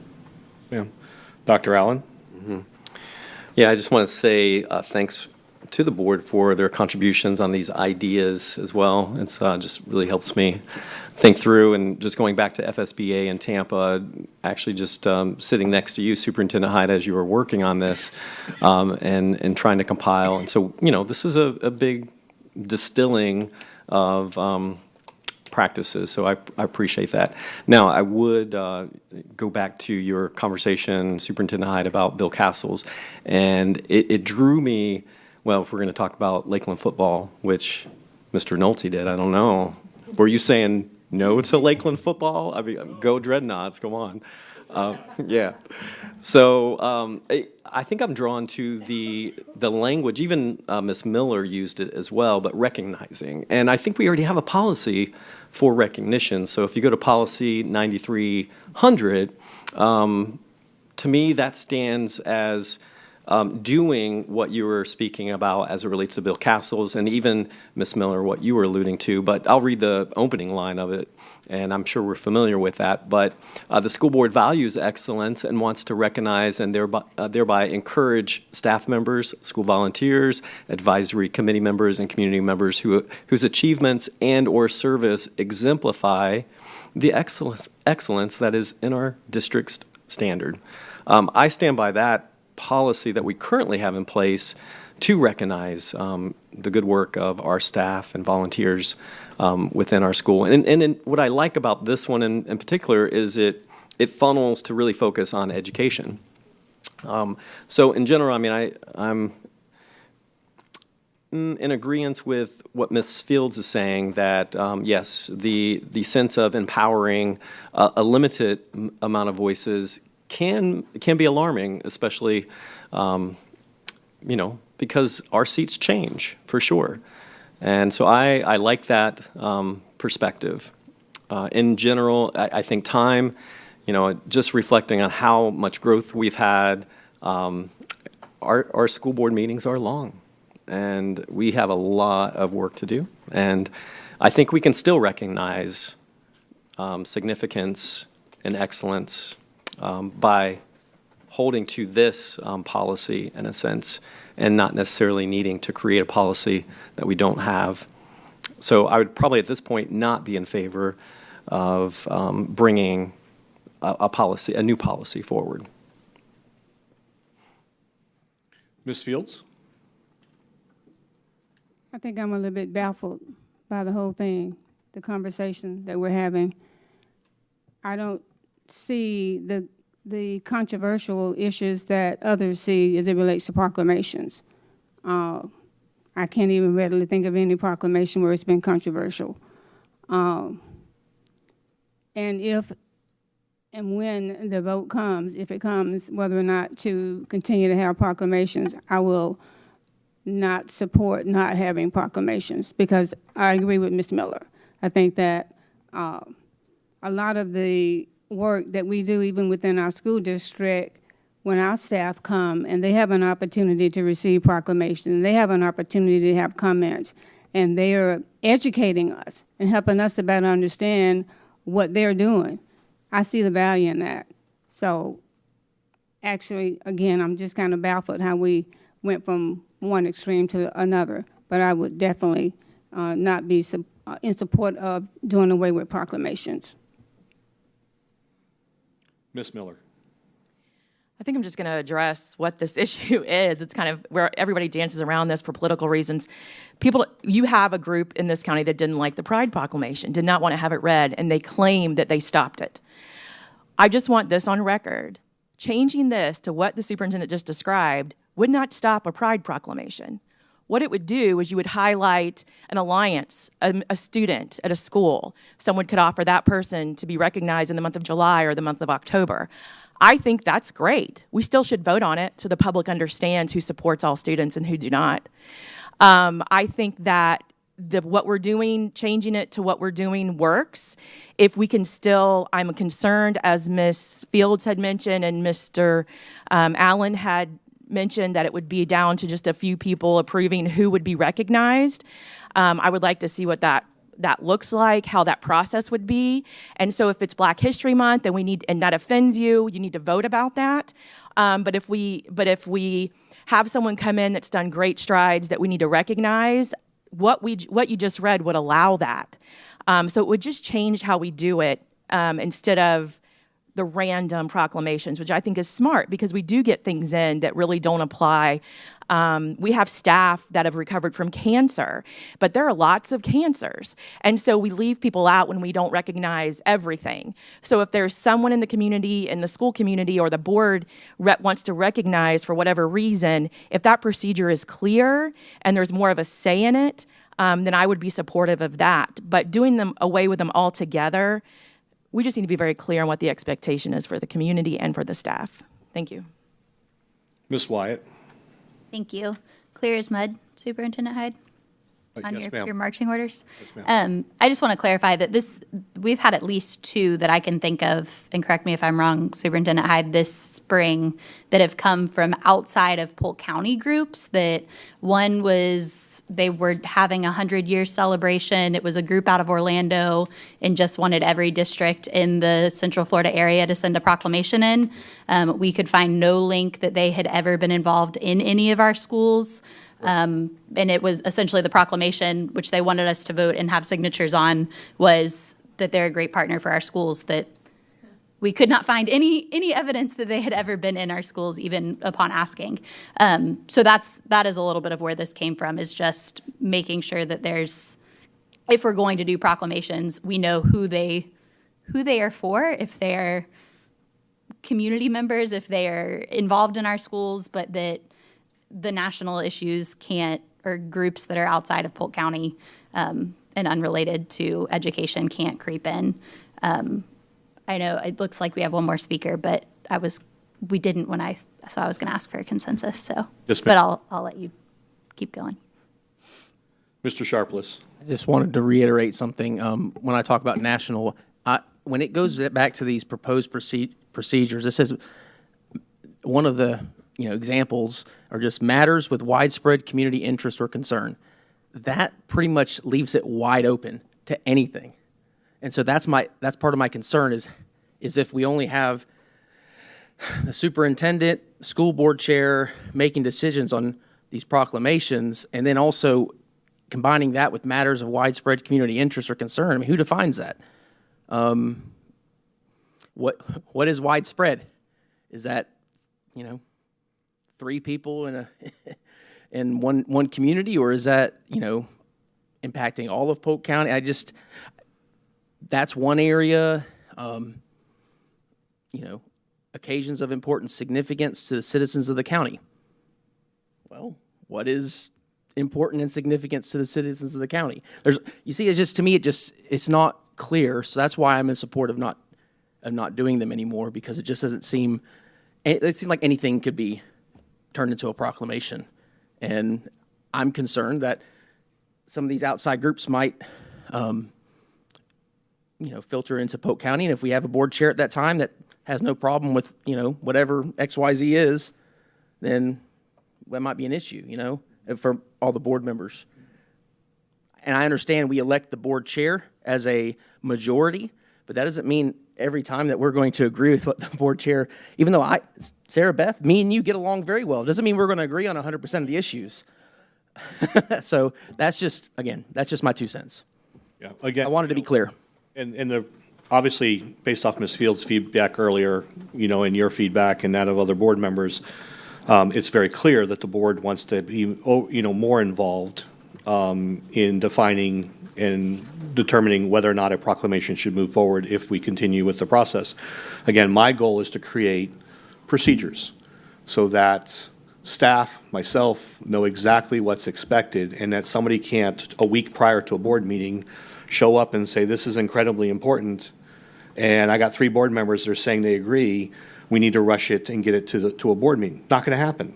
Not going to happen. Because once we establish procedures, we're going to adhere to those procedures. And the more explicit they are and the more detailed they are, the less ambiguous it becomes. I mean, to Mr. Sharpless's point, the goal there was to ensure that, with those examples of activities, that we were focusing on Polk County and our needs and our interests and our wants. What I'm hearing from the board is clearly there's going to be additional discussion about this. I've heard from the board, they want to have more insight, more input as to proclamations, as to whether or not they may move forward, which is fine. I can revise the procedures accordingly. I've also heard from the board that they wanted to focus on They wanted to focus on students and how do we recognize staff and how do we recognize those things and get away from some of the other issues. I've heard this from each of you, have each shared your own thoughts and opinions. These are my takeaways. I will continue to do work on the procedures. The item will come back before the board. And so at this point, Mr. Bridges, if we could ask for consensus as to whether or not I need to bring this back for a formal vote at the next meeting. Absolutely. And one thing I would just bring to everyone's attention is if you're going to have a conversation about whether or not to bring a particular proclamation forward, that conversation has to be held in public. It cannot be a quote, polling, unquote, of the school board. So if that is the road that you choose to take, I think it's going to require that the item be placed on an agenda in advance so that the board can decide whether they want to issue that proclamation. To the extent the proclamation is not directly related to education, it is an opportunity for the board to generate controversy. So just keep that in mind as we go forward, please. And that's a great point. Again, further validation as to the requirement for a timeline so that I can properly inform the board and make sure that it's before you for final approval or initial approval. At this time, Mr. Bridges, how do I perform the consensus? I think the board is having a conversation right now in public on a matter that is on the agenda, and most of the board members have expressed themselves to one degree or another.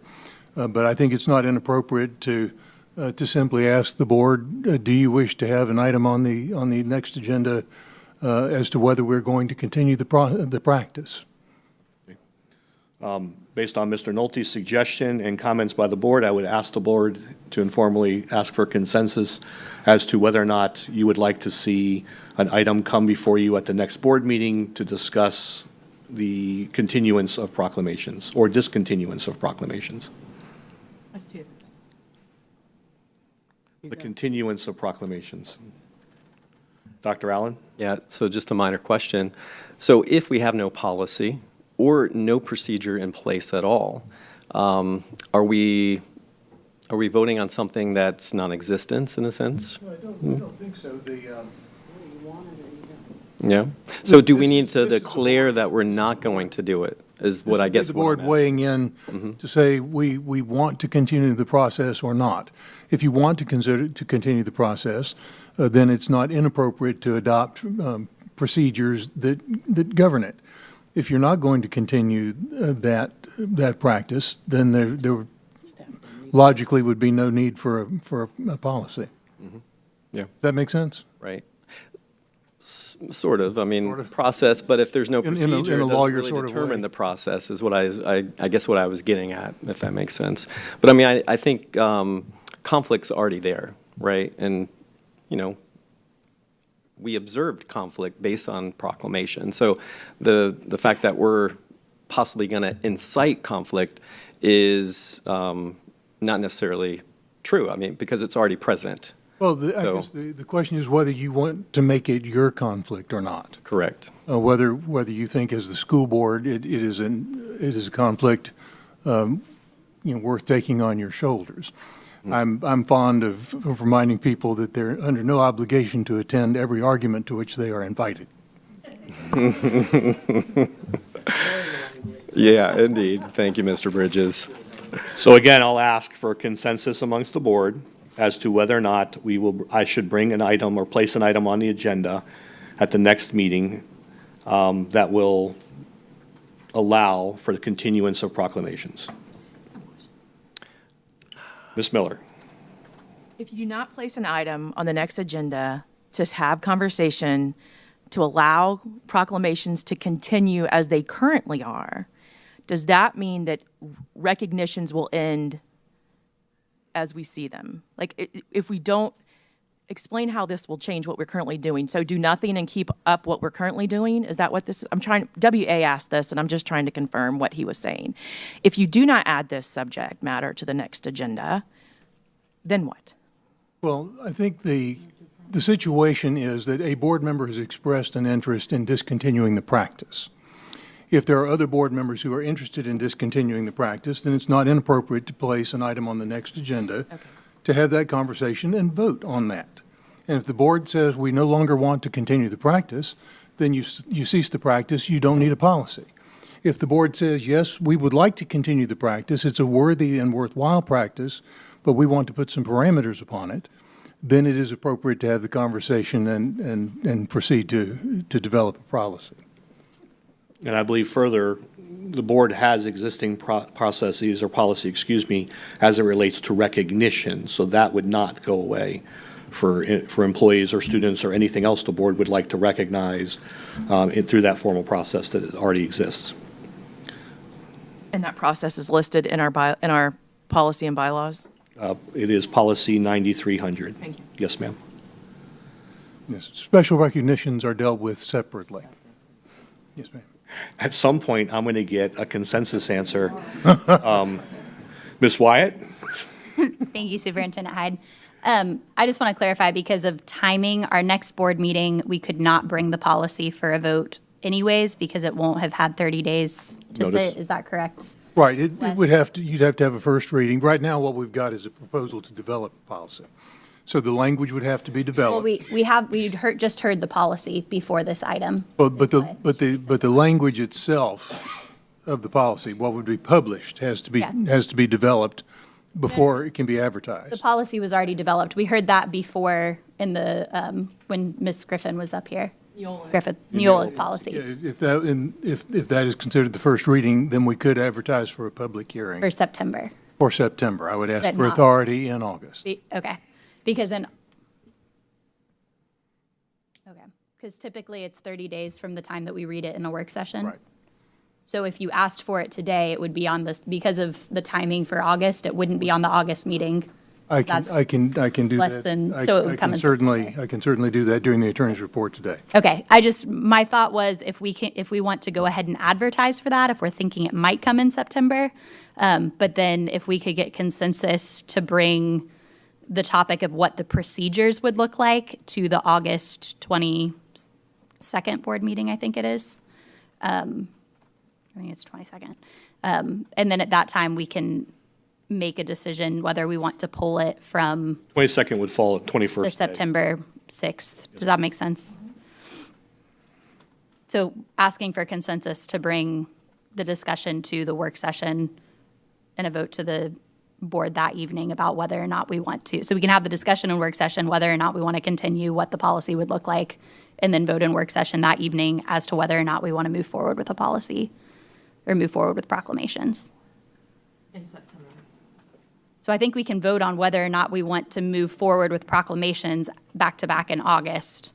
But that way the policy has already been advertised and could still come in September, and we don't have to wait until end of October. Yes, I would ask for authority to advertise today so that we could get the advertisement out in time. The earliest it could come to the board would be September. Because Correct. the 28-day requirement. I'd amend But the if we, question. but if we publish, we can always cancel. Correct. If we don't But we can't publish, add we it. cannot proceed. Sorry, thank you. That's what I was Yes, ma'am. was trying to. I'll ask for authority tonight to advertise for a public hearing in September. The initial review would be at the work session in August, right? We could pull it at I have that yet to have consensus on an interest for that to take place. Exactly. So I will amend my initial question to the board to say, Do you for want it? consensus, to bring an item before the board at the next appropriate school board meeting, so long as we conform with timelines and requirements, to discuss the continuance of proclamations. How do you want to, are you voting? It's a consensus, How do you so want to, do you want hand raised? Do you want one-on-one? yes, ma'am. Okay. You guys have. So I still have Ms. Wyatt up. Sorry, I think, are we pressing? Last time we did consensus, you went down the line Yeah. and each responded. Okay. Okay. Yes, I would like to have that conversation. Dr. Allen? So this is a work session, not an action item. But are they coming back to back in work session and board meeting? Is that? Can I speak? Before we go forward? You just changed everything. Ms. Cunningham? Thank you. I believe you changed the intent of your original consensus question. I think the question today is, A or B, do you want to go forward with proclamations or you don't? If you do, then that does require staff working to get ready to present to us at a later date. If the answer is no, we do not want to go forward with proclamations, we're done today. Is that correct? By consensus?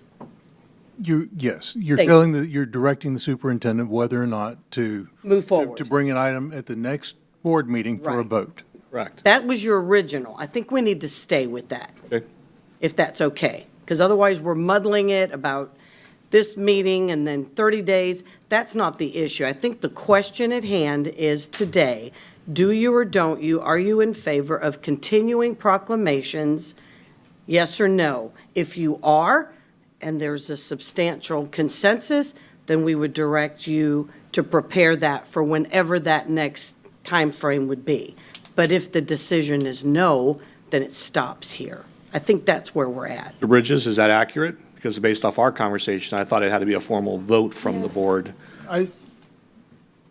As it stands right now, my understanding is you have proposed a policy Correct? governing how proclamations will work. If the board decides not to continue the practice of proclamations, there's no need for a policy. So at the next board meeting, so we can put it on an agenda for public discussion after proper notice, you can have an item to discuss and act upon whether the board wishes to continue the practice. Correct, but that's Right. Right. opposite of what Ms. Cunningham just said. Right. because can't do I that think via it needs to be the subject of a vote. It needs to be the subject of official board action, but it needs to be placed on an agenda and noticed so the public has the opportunity to come and comment. So then, why ask us how we feel consent today? I'm asking, do you want me to bring the item up for a vote at the next meeting as to whether or not to continue doing proclamations? It's essentially what Mr. Nolte requested, Okay. but now I'm Let formalizing me, the let me process. break this down. If you don't have that conversation, the default is proclamations will continue and we'll need to advertise and have a public hearing and, on policy. Correct. Okay, so we have to meet to discuss it, voice how we feel then, not today, so today doesn't matter. Today, you are giving an indication as a board whether you want the superintendent to bring you that item or not. And if you don't, the default is that you will continue and you'll have a public hearing and have a policy. Okay, so we can't stop proclamations today. Correct. Okay, now we know what we're voting on. Go ahead. Ms. Wyatt? So I just want to clarify, I think the consensus is, do we want to have further conversation about it at the August work session before we vote on whether or not? Because what it sounds like from listening to all of my colleagues speak and what your recap was that there is an A, B, and a C option, and the C option is having proclamations, but they are not necessarily in the same existence as they are today, where there's a different process for it. So do we want to vote just to keep them or get rid of them, or do we want to have an updated set of procedures Well, at that meeting. at the August meeting? At that meeting in August, the board could provide direction that simply says, we will retain proclamations, but we want to modified to restrict it to just the following activities. The board could do that at that meeting subsequent to a discussion. So that would provide the opportunity. What I'm proposing to the board, based off what I've heard here today, is does the board want to either continue with proclamations or not, and have that vote formally take place at the next meeting? But it has to be done within 30 days, so it would not, let me rephrase that, it's not at the next meeting, it would be next appropriately spaced meeting. So. Ms. Cunningham. Call us by number. Ms. Cunningham. Yes, ma'am. Yes, I want it placed on the agenda to be voted on. Mr. Nolte. I concur. Ms. Fields. Is this for the policy or for just this is whether or not? Or just whether or That not I the think board is where wants the to confusion continue with proclamations? Yes, ma'am. Ms. Wyatt. Yes. Dr. Allen. Yes. Mr. Sharpless. I'm still slightly confused. The board will vote at the September meeting because we have to provide 30 days' notice. No, you can do this at the August meeting because this is not a policy. Does not require a public hearing. Regular Board agenda item. will essentially have a discussion and will provide direction and vote on whether or not to continue with proclamations. Yes, I would like to have that conversation. Ms. Miller. I have a question for Wes. In bringing it back, the conversation could be had about the parameters of the how-to for the proclamations. The vote isn't at the next available meeting a yes or no. No, there are two votes two likely to votes. happen. Okay. The first vote is whether you want to continue the practice or not. That's binary. It's yes or it's no. Okay. And if the answer is no, we don't want to continue the practice, then everything stops. If the vote is yes, we do want to continue the practice, then the superintendent will advertise the policy, or we will advertise the policy, and have a public hearing on the policy that defines the parameters for them. But if the vote is no, we don't want to continue the process, then there's no need to have a policy. Okay, so I think adding it to have the conversation, legally, which vote would come, is it going to be the quick to the draw of who raises their hand fastest on the votes? We No, love to ma'am, do that here. There will be, and I think the way this works, the superintendent will place an item on the agenda. And typically, you couch it in the affirmative. But the item will come to the board, do you wish to continue the practice of having proclamations, or do you not? And the board will vote on that at the August meeting. Okay. After it is noticed for the board meeting, and the public has the opportunity to comment. If the board votes, no, we do not, it's over. If the board votes, yes, we do, then we'll have a public hearing to adopt a policy at the board's discretion, setting those parameters. The only way to set parameters is to have a consensus today for it to go for a vote. You can't set parameters without that. No, I think one question precedes the other. Thank you. Ms. Fields? And that others will be able to come and have conversation, because I am not in support of doing away with proclamations. Yes, ma'am. Yes, ma'am. Okay, we have Dr. Allen, Ms. Wyatt, excuse me. Okay, Dr. Allen. If you could send, when you get a moment, send the actual procedures for our recognition policy. There are none.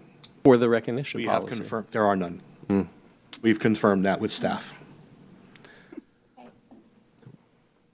Oftentimes, the response I've received has been that departments may have their own specific procedures, but again, That's an irresponsible process.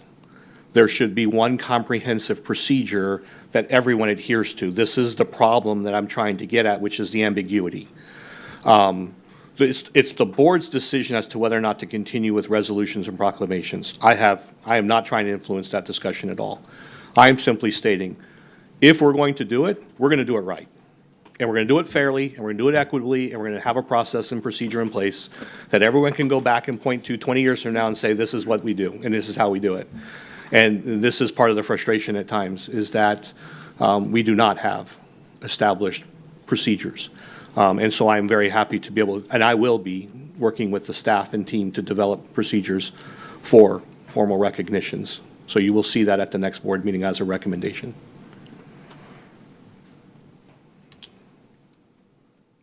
Ms. Wyatt?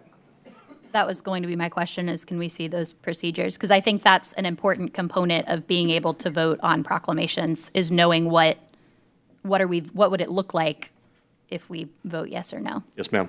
And again, Ms. Winchester's been working, as we've been having this discussion, to verify that with staff. So unfortunately, we're not able to locate those. Thank you. Ms. Miller? When you present those, I just want to make sure it's clear on if the board will have the ability to and how, compared to the staff, compared if there's a community involvement like they do with donate, like the buildings, like what those Yes, ma'am. procedures are, so everybody knows their role. Absolutely. Thank you. Yes, ma'am.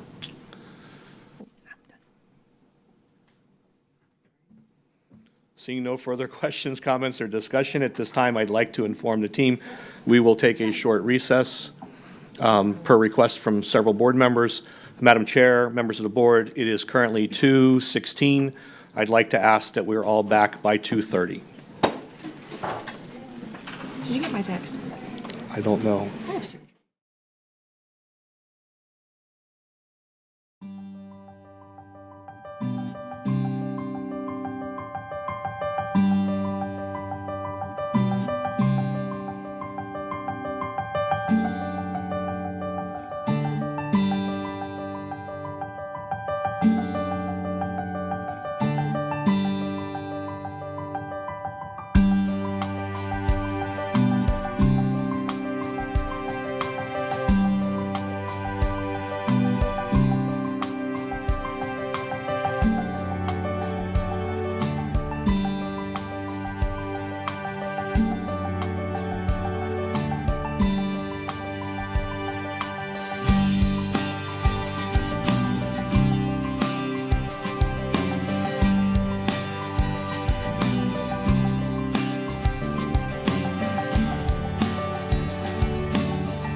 Welcome back, and I will turn it back over to Superintendent Hyde.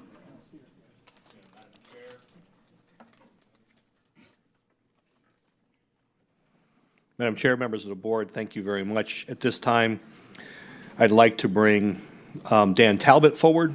Dan Talbot will provide you, as he does each year, with a summary or a year in review of our athletic programs. It's another great year, and obviously we're very grateful Mr. Talbot and his team. So, Mr. Talbot. Thank you, Superintendent Hyde, and thank you to the school board. I do appreciate all the support. I think athletics is one of those unique departments where we have to get along with everybody, because in order to make athletics run, we have to have a relationship with IT department, payroll, finance, HR, the school board, everybody involved. So it's a great department to get out and reach people. But I just wanted to recap very shortly kind of what we accomplished last season and then what to look forward to in 23-24. And then unfortunately, some of our lawmakers will make it very challenging but interesting as normal. So essentially, we had two new schools come under the high school realm that participated in activities. That was McLaughlin School of Excellence, the Phoenix in Lake Wales, and then also Roosevelt Academy Golden Eagles in Lake Wales. They participated in sports for the first time, so it was a unique and great opportunity for those student athletes to look forward to something and have the ability to participate in extracurricular activities. So we're excited for those two schools entering their second year. Roosevelt is already looking to add cross-country and soccer to their realm, so they're expanding, which we're excited about. It gives our student athletes in Lake Wales, who originally didn't have anything to look forward to get them. As we all know, extracurricular activities, and mainly sports, is #1 dropout prevention of our students, so we're very proud of that. Last year, we added boys and girls bowling. We are looking to expand that. Myself has talked to the Lake Wales Bowling Alley that recently was redesigned in the Eagle Ridge Mall, and they're going to welcome all schools that want to participate on the east side into their bowling alley. So we met with the county athletic, our district school ADs this morning. They have that information, so once we start school, we're going to look to add bowling on the schools on the east side, so we're very excited for that. Boys volleyball, we added last year, was a tremendous hit. The student athletes had a ball. So we're looking forward to continuing that. We did have some hiccups with girls flag football. It really started out as people had the powder puff mindset. So we're going to have a professional development for our girls flag football coaches to understand the expectation that it is a sport and we want to treat it as such. But it was a unique opportunity for our female student athletes. The girls loved it. It was a great opportunity, but we do need to clean some things up and make sure we treat it as a sport and not what we traditionally would have powder puff football, because it is truly a sport and we want to honor it that way. So we're excited to reamp that. Last school year, and a lot of people don't know this, our athletic department, and when I say our athletic department, I mean the school board, the school district superintendent, and all the schools involved in Polk County Public Schools. But we actually, in the fall, we hosted girls volleyball state championships at Polk State College with the partner with Polk State College and the city of Winter Haven. And then in the wintertime, we hosted girls weightlifting, girls basketball, boys basketball at the RP Funding Center. And in the spring, we hosted boys weightlifting and boys volleyball at Polk State College as a way to help reduce some of the costs in travel. The reason why weightlifting was so important to me is it used to be up in the Panhandle at Port St. Joe, where there's one hotel room. So our schools had to drive an hour past Port St. Joe to stay in Panama City. And if you ever participated in boys weightlifting in Panama City in March, hotel rooms are very extensive on the budget. Just to give you an idea, girls weightlifting, before we had this, we saved $38,000 out of our school's total budget by encompassing this and bringing it to Polk County, which gave an opportunity for our community and our stakeholders to see the pinnacle of weightlifting event in Lakeland and not have to travel. And it saved our schools money because we're eating at home and sleeping in our own beds. We also hosted the state all-star games.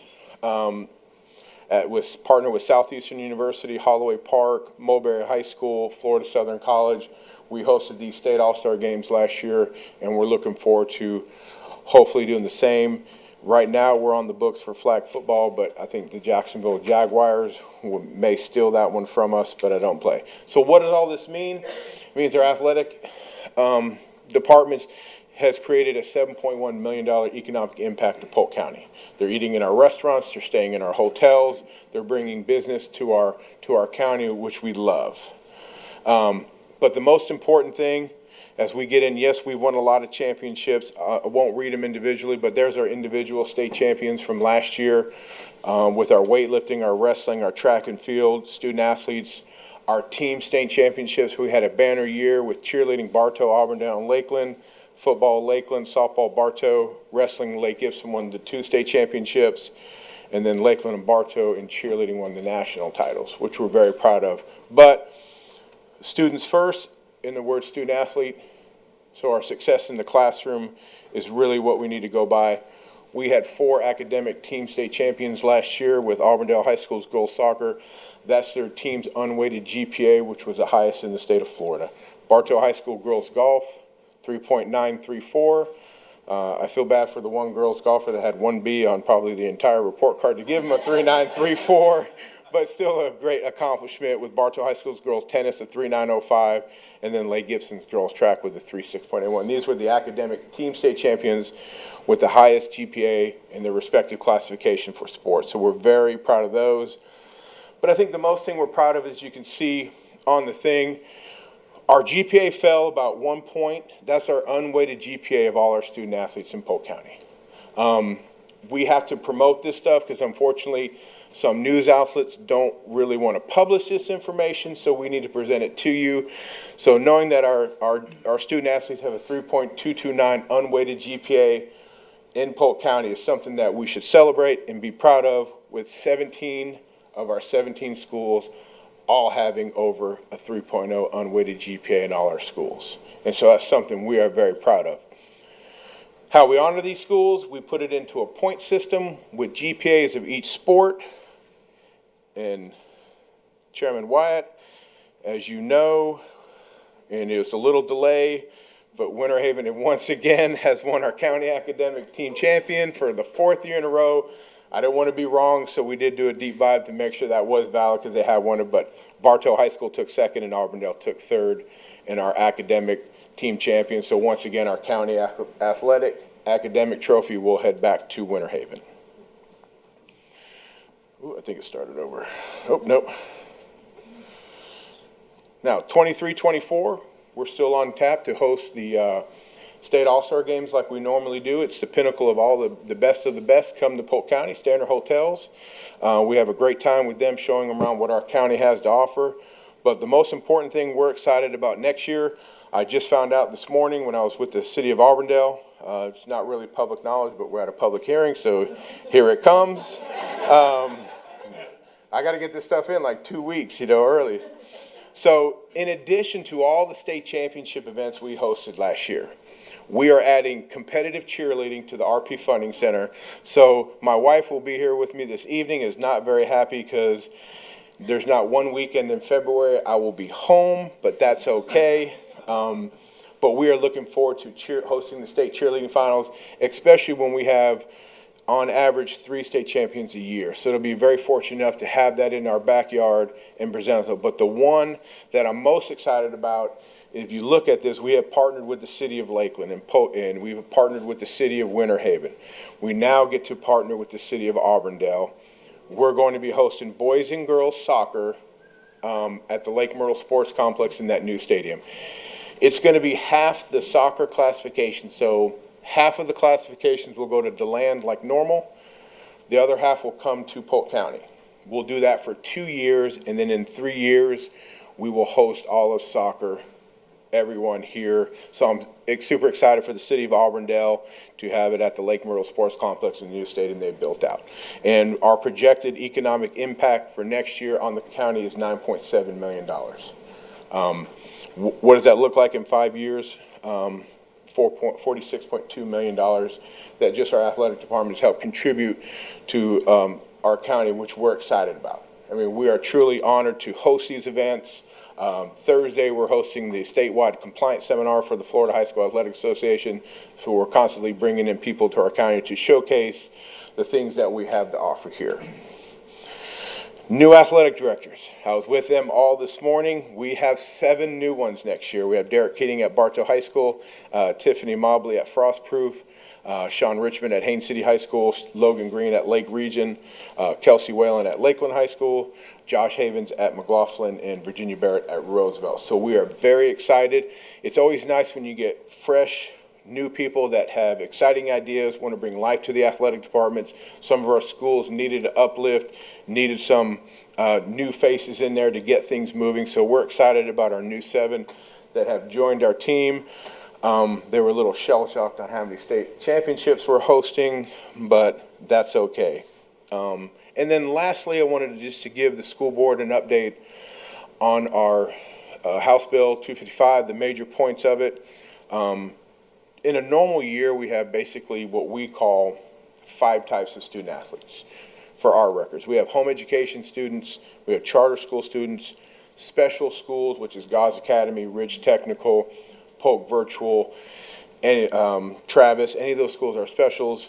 And then we have our non-member private and our Florida Virtual full-time. By state law, we have to provide athletic opportunities for those student athletes. The one thing that has changed is our Type 4, which is non-member. The threshold used to be if they had more than 125 students, they could not participate. State law has now moved that from 125 to 200. So we have to recalculate what schools in Polk County have. They're not a member of the Florida High School Athletic Association and then have less than 200 kids in the designated area. So George Jenkins High School, we're only worried about 9 through 12. But at Frostproof, we're worried about the 6 through 12 numbers. And then the 2 that are real crazy, per se, is they've added 2 more. And we're calling these Type 6 and Type 7. And basically, under new state law, is if one of our traditional public high schools does not offer a sport, they can continue to be at, say, Kathleen High School, but then participate at Lakeland High School, but still be educated at Lakeland. There's good and bad to this. There's good if one school just doesn't have enough interest in a sport, then they still have the opportunity to participate, because our homeschool kids always had that choice. Our non-member private schools always had that choice. Our charter school students at, like, say, Polk Collegiate High School always had that amenity forwarded to them. Now it's to our public school student. I don't see much of this. You know, the fact that if you think about Fort Meade, they've never had wrestling, they've never had swimming, and it was just one of those situations where, unfortunately, I say, well, I'm sorry. Well, now if we have one wrestler at Fort Meade, we can think of an opportunity for them to participate at Bartow High School, probably the closest one. And then the other one that's pretty interesting, this one came about because obviously someone transferred to another school and wasn't allowed to participate. This will never be an issue in our county. We have an appeals committee. When a student athlete transfers to another school, we have an appeal committee that will grant them the opportunity to play sports at that school. But this thing would allow them to be at one school. If they transfer, can finish the season out at the previous high school and then move into that school. So these are just the 2 new laws I wanted to kind of get you update on, and I wanted to make it short and sweet, and if there's any questions, I can address you. But again, I appreciate your support. If I can ever do anything for you in the athletic world or any world, please let me know. But again, the success we have within our district in the athletic world is because of everyone plays a part in it. It's not just one person, one school. It's our school board, our superintendent, our regionals, our deputy superintendent, our community liaisons who we are partnering with to do greater and bigger things for our athletic department. So on behalf of the entire athletic department, thank you. Ms. Miller. Thanks, Dan Talbot. Thank you. I'm still going to vote for a proclamation of Dan Talbot Day before we throw those out the window. I was going to try to get that in before it kind of was looking bleak earlier. So I do have a question because I have 2 really strong high schools with athletics, and I have one that struggles in my district. When they can go play at what if their students at one of the larger high schools in football that they offer football there, but maybe they don't feel they get enough time or they don't feel it's a program for them, can they go to another school to play? They can only go and play at another school if that school does not offer the sport. Okay. So if the sport is offered, then they must participate there. It's only, that rule is put in place for schools that maybe have one or two golfers that necessarily can't form a team and win a team state championship or participate as a team. Then we could grant those people permission to go over. So not that it's the wild, wild west, we still have processes in how to do this. It's through our controlled open enrollment that they must fill out and then get permission to do so. But if the school offers the sport, they must play at that school. Do we collect data on how many homeschoolers and charter school students come to our public schools for sports? I'd be interested. We don't have the numbers, but we can collect the data because every student athlete that does not walk the halls at a traditional public high school, we enter into our database as non-traditional students. So we, on the east side, like right now, I say Winter Haven has probably 45 to 50 non-traditional student athletes just because Polk Collegiate is right there. We're seeing an uptick in the Auburndale area because of Polk Pre-Collegiate. When I was the athletic director at Lakeland High School, I maybe dealt with one or two on the west side. It's a more prominent thing on the east side, but if you wanted the data, we can pull the numbers of how many non-traditional student athletes we have participating. That's very easy to get because we have to document every single one. And we get dollars for those, right? We do not.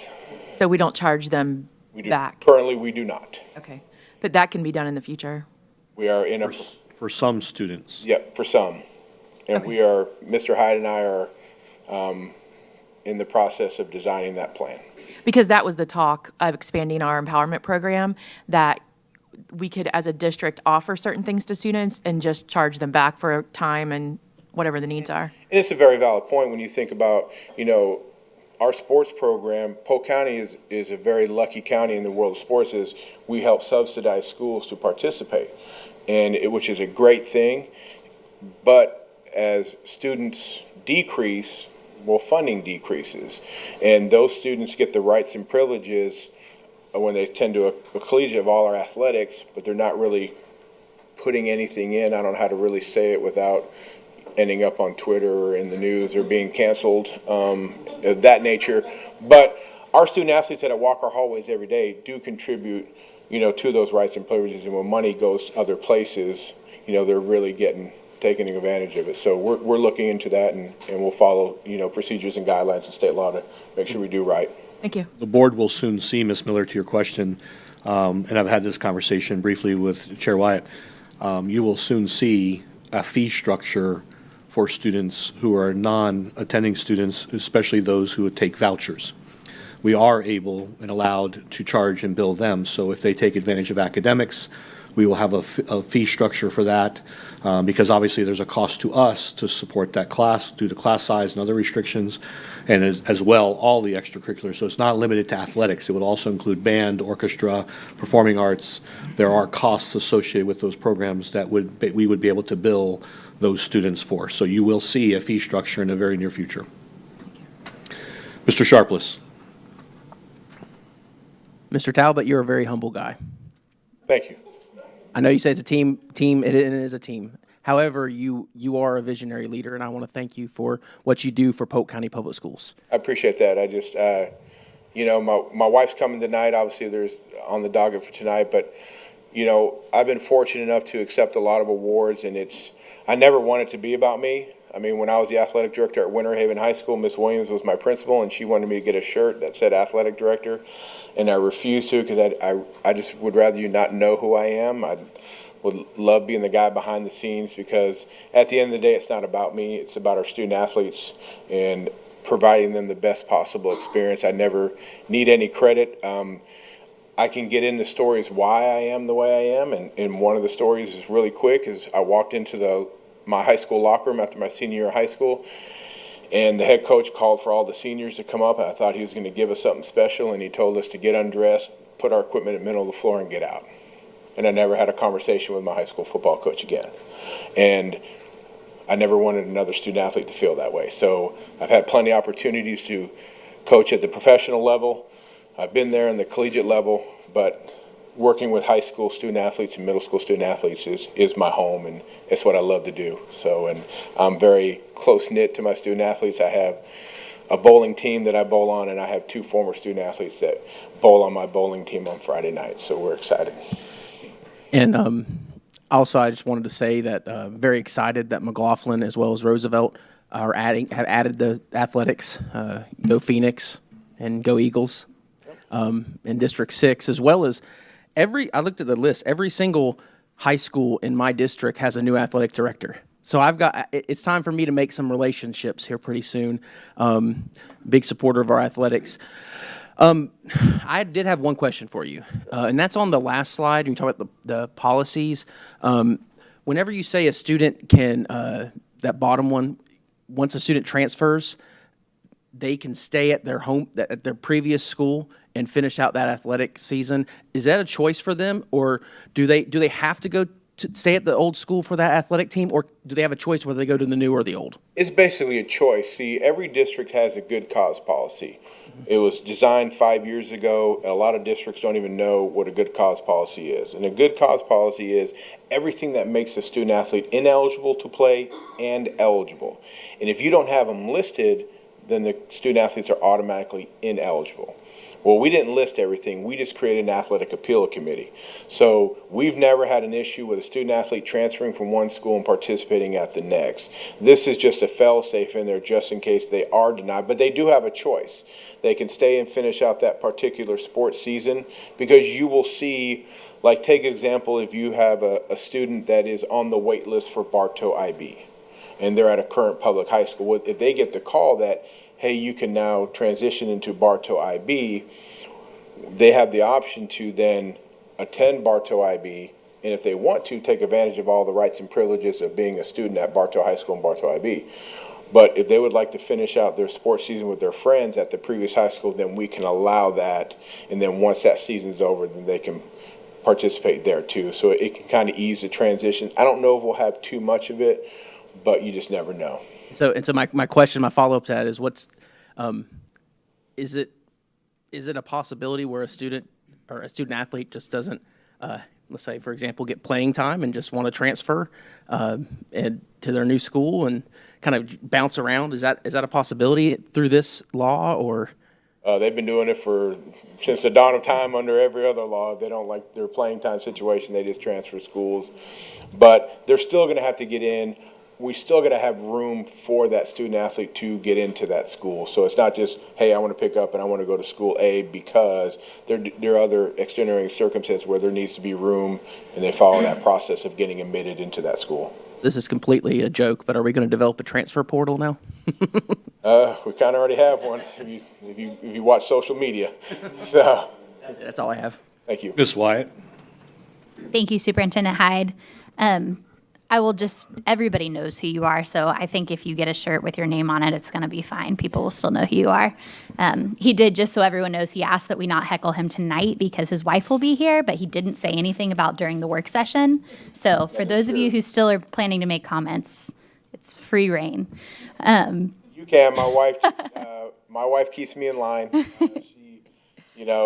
She always makes the words that she's not afraid of big bad Dan Talbot, and you better get those dishes done, and then I get the dishes done. I kind of like to keep an image, but I honor my wife, and we are very good together because she does, believe it or not, work more hours than I do. So, and the only reason why she could make it tonight is because as long as everything goes well, she's on call at Bartow Hospital, so she's going to come here while some poor old man lays in the bed up there waiting to be seen, but she wants to swing by here. So that's awesome.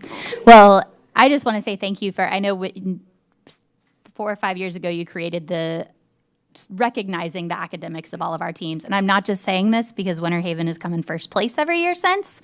I can assure you I never contributed to the athletic GPA at Winter Haven High School because I am not an athlete by any sense of the word, but it's exciting to see our student athletes not just recognized for their talents on their field, but their talents off as well, and what athletics can do for them. Me as well. I mean, I was fortunate enough, I traded my body for an education and got into education with sports. if my mother from Brooklyn was here, she'd have a lot more stories about little Danny Talbot and how he didn't like school. But I am so proud of our GPAs because you can't stress the importance of a great education that are getting here in the public school system and the opportunities that they're creating themselves, not only athletically but academically. Because we do have Lakeland High School had a kid get in the Naval Academy. Yes, he was a great football player, but to get into the Naval Academy, you have to be the upper 1% of the 1%. So. I do have one question. I think it's probably more for Superintendent Hyde. For the HB1 being able to charge for things, is that something that we'll see implemented later in this school year and next school year? What is the timeline? That will be the recommendation, is that we implement it effective this year, retroactively to the first day of school, depending on the timeline in which the board reviews it and then has a second reading and a vote on it. Thank you. Yes, ma'am. Mr. Nolte?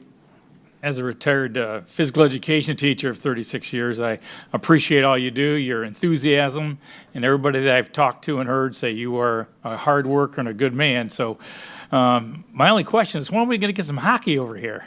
Well, we have it at George Jenkins, and there's no reason for us not to play hockey.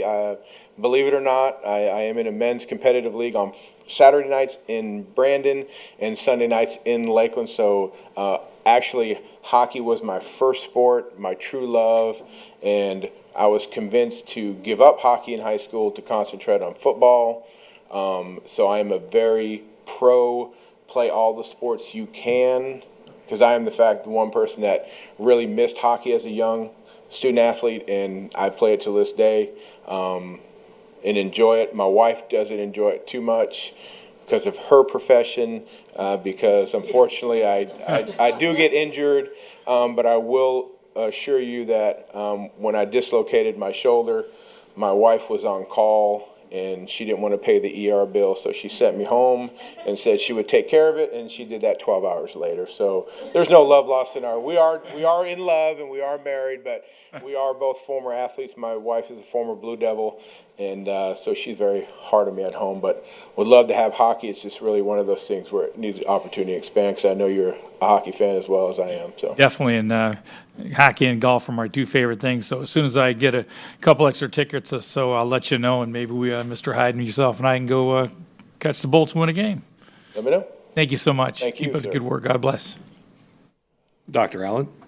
Yeah, I mean, I know that you're probably feeling sad that you may not get that Proclamation Month, Dan Talbot Month, but you are going to get recognitions tonight. So I was a little concerned when I got here. There was a lot of heavy, heated conversations, but I think I can get it in now because we're all kind of running rampant on what we want to do. So. yeah, indeed. But I do want to just draw attention. I mean, you're doing great work, right? And obviously, a huge accomplishment as well at the Polk County Sports Hall of Fame Award banquet. Yes, I did. Thank you. I don't know if that was very much. communicated as well, but I think it was the Bernie Little Sports Executive of the Year. So congratulations on that as well. Thank you. But what you did in your presentation really resonated as well, because not only we're talking about dropout rates and academics and student success, you're talking about the economic impact, which is great. So you really gave us a beautiful package of the impact of athletics on our economics. Well, and a reason why I brought that up, and rightfully so, Mr. Hyde, we have lots of discussions about athletics,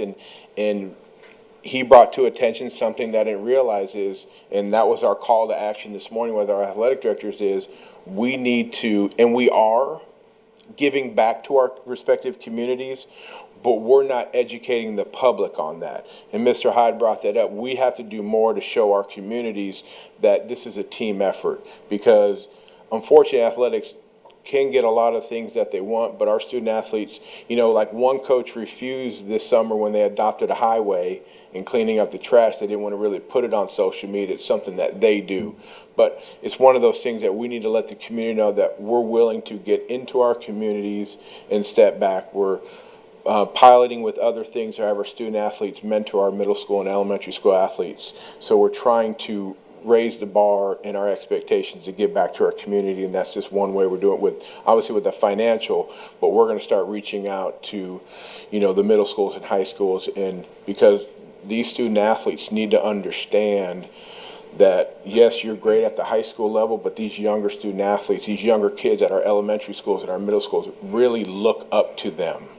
And see a different light, so we need to get back and do a part, because it's just beneficial for everyone involved. Yeah, indeed. And you mentioned, media may not cover that statistic and that data that you shared. So how can we, I don't know what your initiative is, with our public relations department to really promote? We always, Jason Gary and Kyle Kennedy, that department, do a fabulous job of anything I give them. They put on social media, and I'm scared of social media, because it's just one of those things where, there's a lot of people have a lot of opinions, as everyone in this room well knows. They can turn something into a negative, but I need to shy away from that and really promote our student athletes and get over the fear of someone having a negative comment, so. And to Mr. Talbot's credit, he's really gotten athletic directors and coaches on board with that, because almost all of them have an independent Twitter account that you can like and follow. And so I'm constantly, Auburndale does an exceptional job marketing all their programs. Our ROTC programs do an exceptional job. But to, Mr. Talbot and I were talking, most recently we established new cooperative relationships with our county, with our municipalities. Denison Field, for example. We're working on something now with Lakeland. So there are opportunities for us. And again, these athletes are out there and they're doing a lot of community service and a lot of goodwill. And we need to continue to highlight that, because that is part of being a student athlete. It's about developing well-rounded individuals who can enter into society and be successful. They just happen to be athletically talented. And we have the same quality of students on the fine and performing arts side. So we want to continue to highlight them. And they do exceptional things. And Mr. Talbot and his team do a great job of providing them those opportunities. So, Ms. Miller. First of all, Auburndale has a great athletic director who is probably more savvy on social media than any of us. Her TikToks are phenomenal. Unbelievable. But yeah, no, that's a great thing to promote for all of our schools to do, so people can see the things we are doing, because there are, the few voices that seem to think that they're very loud kind of ignore all the great things. So we love to encourage that. I don't want to take anything away from Winter Haven or Bartow, but for Auburndale to score with that kind of academic results for a school who doesn't have Cambridge and doesn't have an IB program, I think that's exceptional. So they're third in line, but they're the first most traditional school, as we would say. I mean, hockey is a great sport, and it's not just sports. Students need to be involved. And if they're involved at the high school level, where it's the band, the chess club, performing arts, athletics, we're going to enhance the high school experience by getting more students involved, no matter what it is. And if it's a club hockey team that 4 schools make up George Jenkins High School, that's great. That's less kids we have to worry about, but we're touching more kids. But we do need to expand. And I think you'll see that. I think one of their prominent goals was to reach children a lot earlier who may have never been able to have that experience with hockey, and they start with the outdoor rink, and hopefully we'll get kids involved a lot earlier to get them into that. But I just brought that question up, and now I'm asking, how do we letter these kids if they go from one high school to another? I didn't know that was a thing until a parent had an issue with it a couple years ago, and we talked about it. So if I'm at one high school, but I go to another high school, how is that recognized? Are you recognized at the high school you're playing at? You're recognized for the high school you're playing at. Okay. Thank you. Ms. Cunningham. Thank you, Superintendent Hyde. Yeah. I just want to say thank you. Thank you. You're a hero. You're an inspiration. Yeah, you are. You're too humble, but you are. You're an inspiration to so many, because you wear so many hats, and you do it with such finesse. You do it with such love and graciousness. You're always kind. You and I worked on some major projects here before our friend came along, and you did an exceptional job. You never complained once. You just said, I'll take care of it and I'll get it done. And that's what you do. Not a lot of people today have that kind of spirit and have the kind of humility.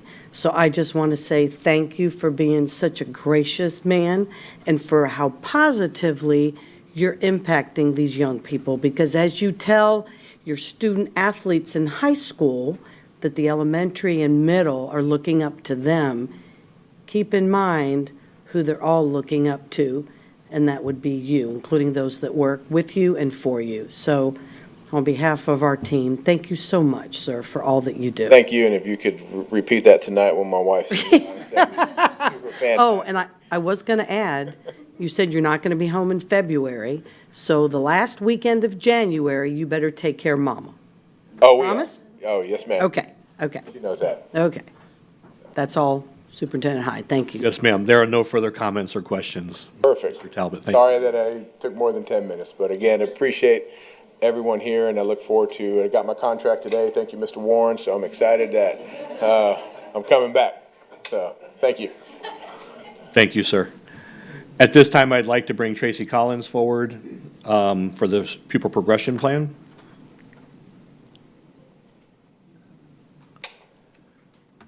I apologize. That was Ms. Winchester reminded me that since Ms. Everett is actually traveling, she's in Tallahassee, working with the curriculum team, I'll be covering this item. Board members, what you have before you and what you have in attachments is the revised student progression plan as required based off any changes in statute, based off any changes we've recommended. You have the document that clearly indicates all the strike-through language plus any new language. I did ask for Ms. Everett. She will provide you with a summary sheet because I know that's typically a request of the board. So you have the clean version, you have the redacted version, and there's an executive change summary in the presentation for board members to review and address if there's any questions. This will come back before the board at the next meeting, not at tonight's meeting, but at the next meeting for final approval and voting. And so you'll have plenty of opportunity to ask any questions or seek any clarification between now and the next meeting.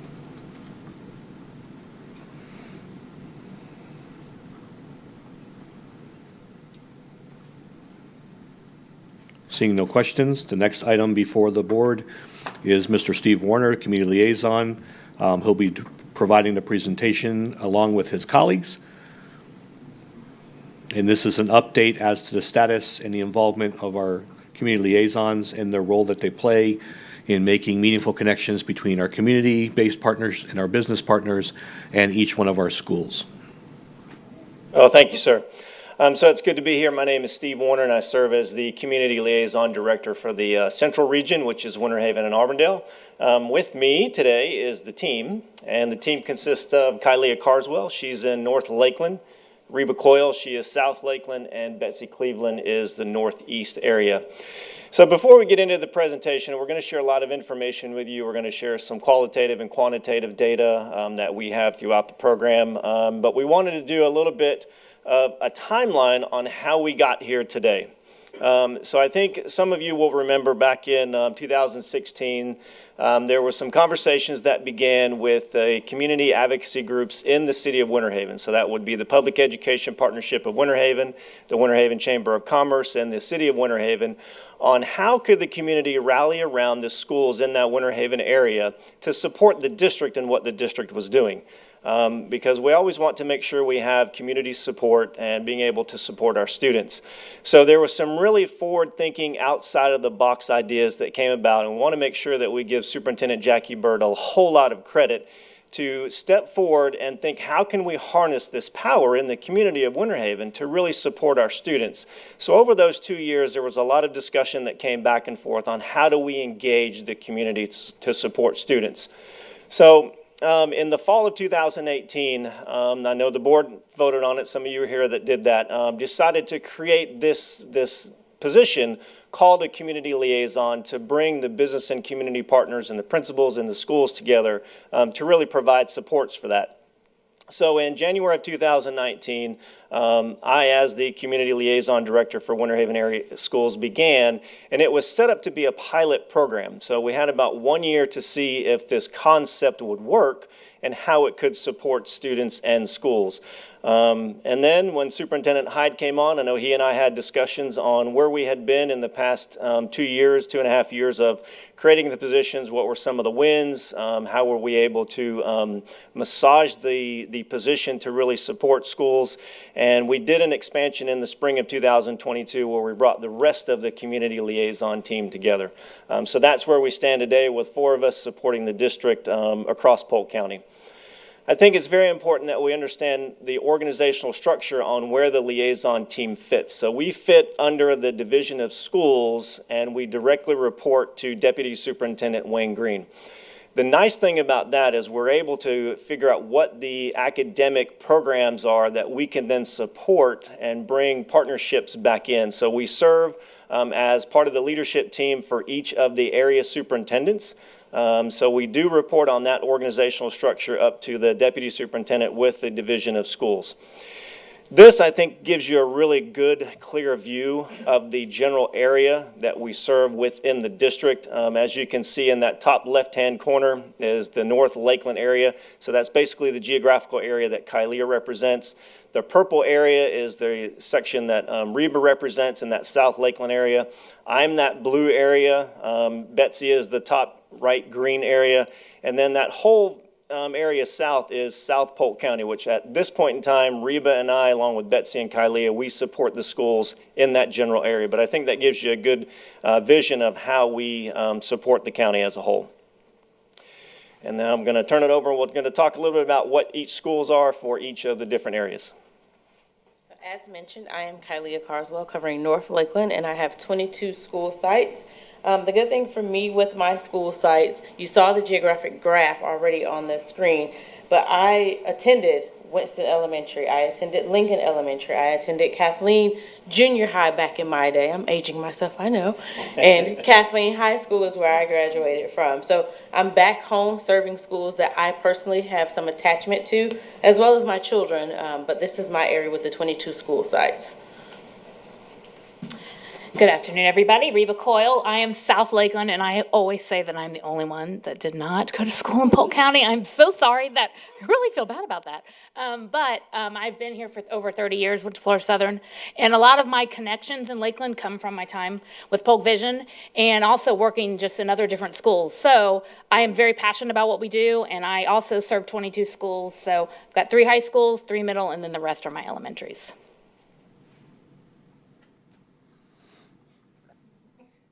Betsy Cleveland. I have Northeast Polk, that's 23 schools. So if you will envision starting in Dundee and shimmying up 27 all the way up to Citrus Ridge is the farthest north, and then picking up Poinciana and Lake Alfred and Polk City, so kind of that V starting up from Dundee. I was born and raised in Haines City, Florida, went to 4 of the schools there, Alta Vista, Bethune, Jenkins, and graduated a Proud Hornet in Haines City. I've spent over a decade of my life there serving as the Chamber of Commerce president, and just real happy to be back in this capacity, still serving my community, but yet with the schools this time. Thanks.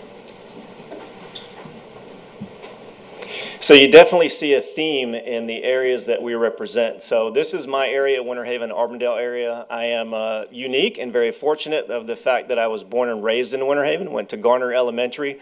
I did a few years at St. Joseph Catholic School, and then I went to Westwood. And then I was fortunate enough because where we lived and the fact that at the time Auburndale had a legendary football coach, Joe Parrish, and I went to Auburndale High School. So I was able to build good relationships and networks between both the Winter Haven and Auburndale area. But you see that theme throughout, that we represent the communities that we were born and raised in. And I think it does mean a lot as we go out in the community and we work with these schools that we're from those areas. Both of my kids went through Polk County Public School. My wife teaches at Lake Region. So we're strong supporters and advocates for the communities that we live, work, and play in. And then this will give you an overview of what the South Polk County schools look like. There are 21 schools in that area. And we'll have more discussion on that in the near future. When we started this position, I had a lot of questions from business partners, even principals, like, okay, what is your role? What do you exactly do? And I like to say that we are the connectors. We are connecting our schools with the business community. Because as you all know, when you meet with your principals, they do not have enough time in the day to go out and go to Rotary meetings for a lunch or go to an after-hours event or go speak to business partners. They're working 10, 12, sometimes more hours a day. Then we have the business community sitting out there. A lot of them are involved, which we're learning, but a lot of them would love to be involved, but have no idea where to start, who to contact. So we are the connectors. We are the contactors. And we are trying to educate, our business community, our nonprofits, our churches, our small and big business on how they can get involved, because it takes a village, and it cannot just be the principals and the teachers doing all the work and all of us sitting here as a staff. We need the community to wrap their arms around these students and to help them so that when they do walk across the stage and graduate, we will have a better workforce. We'll have students that are educated, have great social skills, and they'll be ready to get out there. So we really work with the businesses to say, we need your time and talent to come into the schools. And I had a conversation with Mr. Hyde the other day, and it is true. We need them to give their time, but they don't know what to do. And then once you get their time and talent, business partners will be in your school enough, and they'll go, oh, I see a way I can help. And here comes the treasure part. So we really do work on getting our schools, helping the students, because we want to see them get to the end of the road and have a really good success story in it. We align with many of our community partners around the school. We align with our district. We work with a lot of district personnel on moving forward. We work with government agencies, all of our city municipalities, community and business partners, our schools. What I love to see is all of our churches that are getting involved with our schools. They're doing some great things. So we really have, civic organizations, everybody wants to help. We're just helping connect the dots. So now when we're going to go through, I'm going to turn it over to Kylea. When we first met with our principals and started learning about what their needs are, we found 5 kind of themes. So we're going to kind of go into those and talk to these about that. Oh, Betsy. Yeah, that's okay. It's Betsy time. So snippets of the most common themes. This is pretty obvious: mentors and volunteers, reading buddies. As Reba mentioned, I cannot tell you the amount of times I've been at a Rotary event, just a community event, whether it be chamber, and have community members or elected officials come up to me and say, how can I get involved? I'm not sure who to call. I want to volunteer at this particular school or any type of school. Help connect me. Easy, done. That's what we love to do. Not listed on here something is Great American Teach-In. So that was a huge request for me, at least in the Northeast area this time, was able to get some really fantastic and fun businesses to the schools that the staff probably just hadn't thought of in the past. So that's that. Incentives, obviously this is a big ask for us. Student incentives for positive behavior, after school tutoring programs, the RTD programs that was implemented last year was a big push for us into our schools. Teacher appreciation support throughout the year, all year. I can say for me and probably my team here, as we're making the rounds to our principals before school starts, what are your needs? What do you envision for the year? How can we help? This is like one of the number 1 asks. For teachers returning, can we get them a breakfast? And then throughout the year, gift cards and recognitions, because I know a lot of our schools are concentrating on teacher attendance. So while there are great incentives for the students, they also want to incentivize and take care of the teachers as well. Landscaping, that's a big ask for us. I know State Farm has done a lot of work with Mr. Warner in the Winter Haven area. We have our churches. For me in Northeast Polk, we have one next week at Alta Vista Elementary. We're going to come, I myself, we're going to dress and we're going to dig and plant some plants and pretty up the entrance. Also not on this list is something that I found unique was one of my schools wanted a mural. So they said, can you find us an artist in the community to paint a mural? But I thought, how cool, why don't we use students for this? So I partnered with the art club at Haines City High School, and they came over. I got Lowe's to sponsor the paint and supplies. And so that mural is almost done at Dundee Elementary, highlighting their IB program. So when that's done, you should see that on social media. And that's just great. It's going to show off the kids. They can have that in portfolio from the Haines City High School, and then beautifies the campus. Hallelujah. So another way that we also hear the need for vendors and business partners to be involved is through supply drives or clothing drives or food drives. And we have those opportunities available because there's always a need. We have some schools have food pantries, some have clothing pantries, some have shoe pantries where they're just having shoes available for students. And so we present that to different businesses to say this is another way that you can be involved. If you want to sponsor uniforms, we've had State Farm do that for a specific school because of the khakis. That school wears khakis. That was a great tie-in just for State Farm to be able to donate khakis for that particular school. We have the Blended Family Foundation that does their sneaker ball. They're giving brand new shoes and hygiene items to different schools, and to Tassel. They're supporting efforts within our district already in place to make sure that those needs are being met as well. And then, of course, school supply drives are huge right now. One we all know and talk about is the Stuff the Bus. That's happening. It's going to be beneficial to schools and students across our area, and we make sure that others know about those opportunities and how they can support what's being done in the community. Community support. So some of these you've already heard about. You heard about guest speakers with our Great American Teach-In. You're going to hear a little bit more about Lunch and Learns in a moment.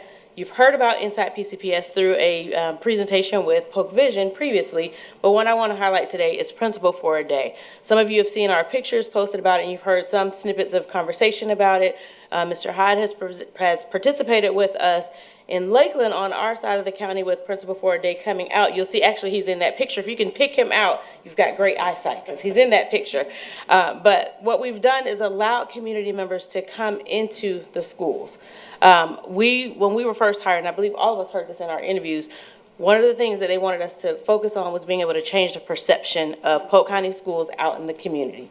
Well, what we're hearing in the community a lot of times, especially after COVID, was that they were not able to be into the schools. They were at the gate. They could say, hey, at the gate, but you cannot come on our campus. You're not allowed in the classrooms. You're not allowed to eat lunch with the kids anymore. Well, now we're post-COVID, and we're bringing those things back. We're bringing people back onto our campuses. We're allowing them to be involved hands-on. And Principal for a Day is one great way that we're doing that. We're giving business and community leaders an opportunity to shadow administrators for about a half a day. I know Mr. Hyde is hoping that we can expand this to a full day, give them the full experience from arrival, lunchtime, all the way through dismissal, have them on that campus to see what a full day at a school looks like. So far, again, we've only done about a half day, and then we have them meet for lunch and reconvene and talk about their experience. What are some aha moments that they've had? What were some takeaways for them? How can their business now engage with that particular school that they were assigned to? So it's been really an eye-opening experience for the business partners that have participated, and they've continued their support of the school that they've been assigned to.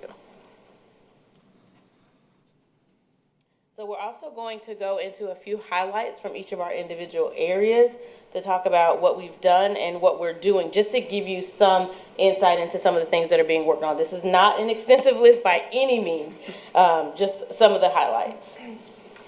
So when I first started, I met with Sybil Odom Jackson at Southwest Middle, and we were talking about how she wanted to, how I can help her. And she said, I'd love to start a Lunch and Learn series for students that are just on that cusp of kind of knowing what they want to do, but maybe just some little extra guidance and support and knowledge might help them just to kind of get along further in their career paths and figure out what they want to do. So I said, well, that sounds perfect. I love that idea. So we worked together to do a year-long Lunch and Learn. There was we would invite a business partner each month to come in. And so you can see some of the people that came in and spoke to the students, and they would speak during their lunchtime.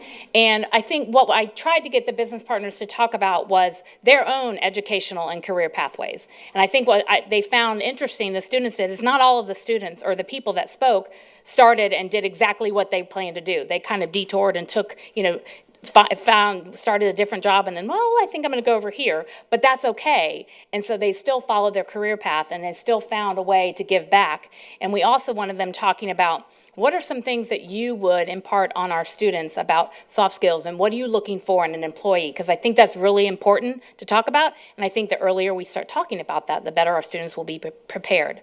Most of our businesses also sponsored the lunch, so that was wonderful. So Sybil has now gone to Lakeland Highlands Middle and wants to start that there.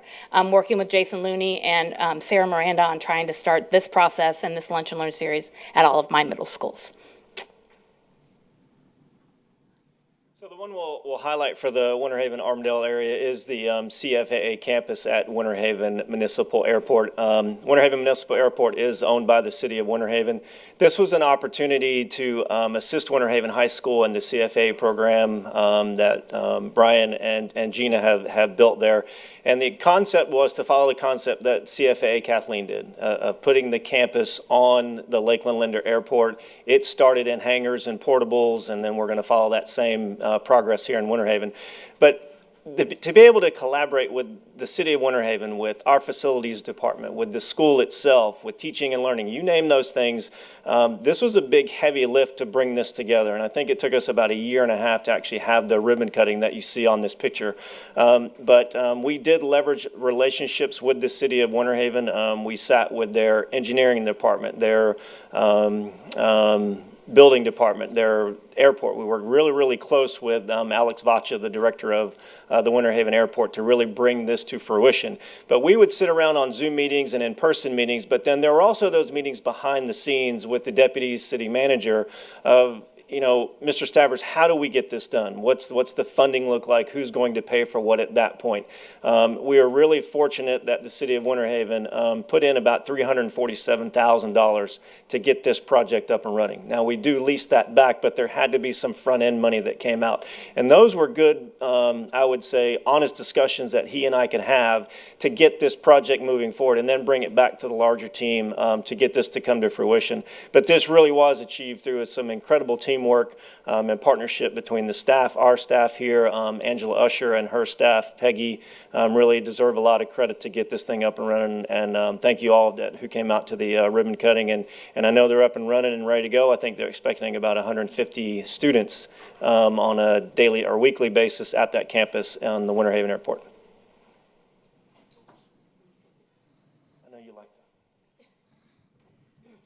So this is a new and unique opportunity for our international teachers. So I was sitting down with Mr. Gary Kinney, who's CEO of Feltram Group, who also is owner of Balmoral in Haines City. So if you're not familiar with it, Balmoral is a vacation resort right as you're coming into Haines City before you go over the bridge. And they have beautiful homes. They have restaurant and pools. So anyway, so I was sitting down with him in my new role discussing the needs of the schools in the area. And naturally we get to teacher housing because we're sitting amongst all these beautiful homes there.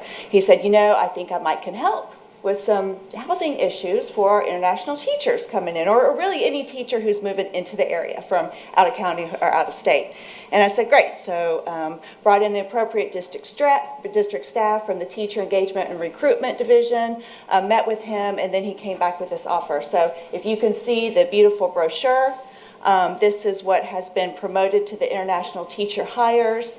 So it is a co-living accommodations. But what's so unique about this is that each master bedroom has its own bath, up to 2 people per room. So they're going to share the living and kitchen areas. They have 6 beautiful rooms there.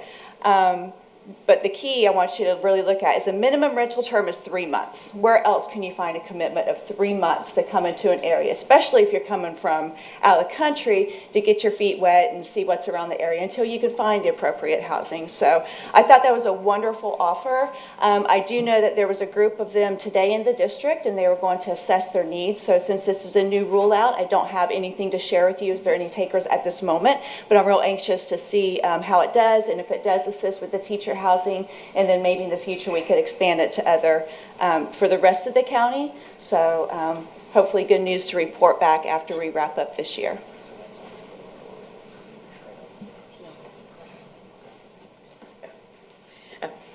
So for me, I decided to do something or highlight something a little different. I'm highlighting social media. It's prevalent, it's what we use, it's everywhere. The kids use it, the parents use it, staff use it, everybody uses it.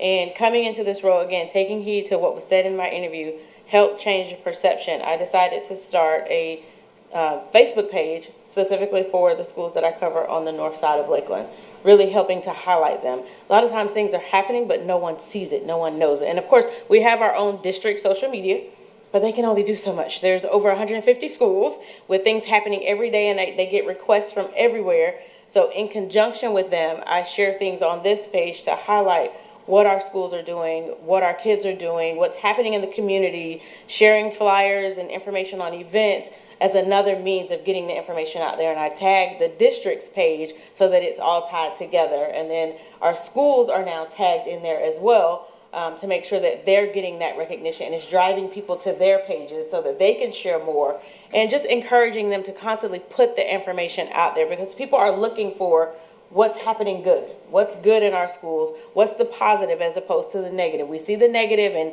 it'll get shared 500 times. Well, let's share the positive 550 times so that we can overtake all the negative that's happening. So for me, I wanted to highlight that we do have social media happening and we are sharing the good and we are trying to help change the narrative of what's happening in our schools and put the spin on the positive side, building those connections. And then we're also tagging businesses. So if a school does something positive with a business, or even for our principal for a day, we tagged all the businesses that were involved with that so that they could get the sponsorship and the highlight and the accolades as well. And then they in turn shared it on their page. So it's continually being shared every which way you look.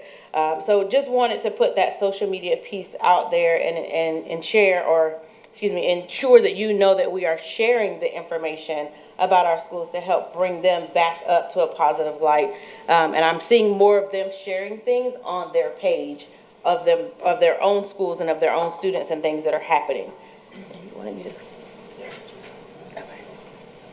I don't think. Okay, so That is actually me. He's confusing us. So also what we wanted to mention was within community engagement, we talk about some of the other things that we're connected to, but we also want to mention that we're connected to other businesses and organizations in the community. We talked about the chambers. Well, all of us are located in a chamber. Reba and I are in the Lakeland Chamber. She's in the Northeast Polk Chamber, and he's in the Winter Haven Chamber. So we're all connected to chambers of commerce in our area, which gives us linkages to businesses. And then we're able to share what we're doing with those businesses through the chambers of commerce. And they support our efforts by sharing our information. And we go to them with ideas of things that are happening, and they can send it out right to their email list to support our efforts, especially when we had Commitment Day, when we had our graduation information, anything that we have going on, we're able to put that right back into our chambers, and they're supportive of our efforts. We continuously partner with Polk Vision. We sit on some of their committees. We have the Rotaries, we have Kiwanis, and this is not an exhaustive list either, because we partner with so many different agencies, but these are just some of the ones that we sit on regularly, including the new Florida Children's Museum, which isn't listed here, but is also one of the ones that we're actively involved with. So we're infusing ourselves into the community, into the different organizations, with the businesses to help our faces be seen. So now we're the go-to people when things are happening. They know to call us, or someone's wanting to get involved with the schools, they know to come to us. And some of those calls are not going to the district office. They're not going to Wendy, who's trying to get to the superintendent, or they're not going directly to the school and never getting a return call because the principal's so busy and the secretary never got back to them. So they're now funneling some of those through us, through our connections of being out in the community, working with these different agencies and organizations to make sure that we have a face for the school district.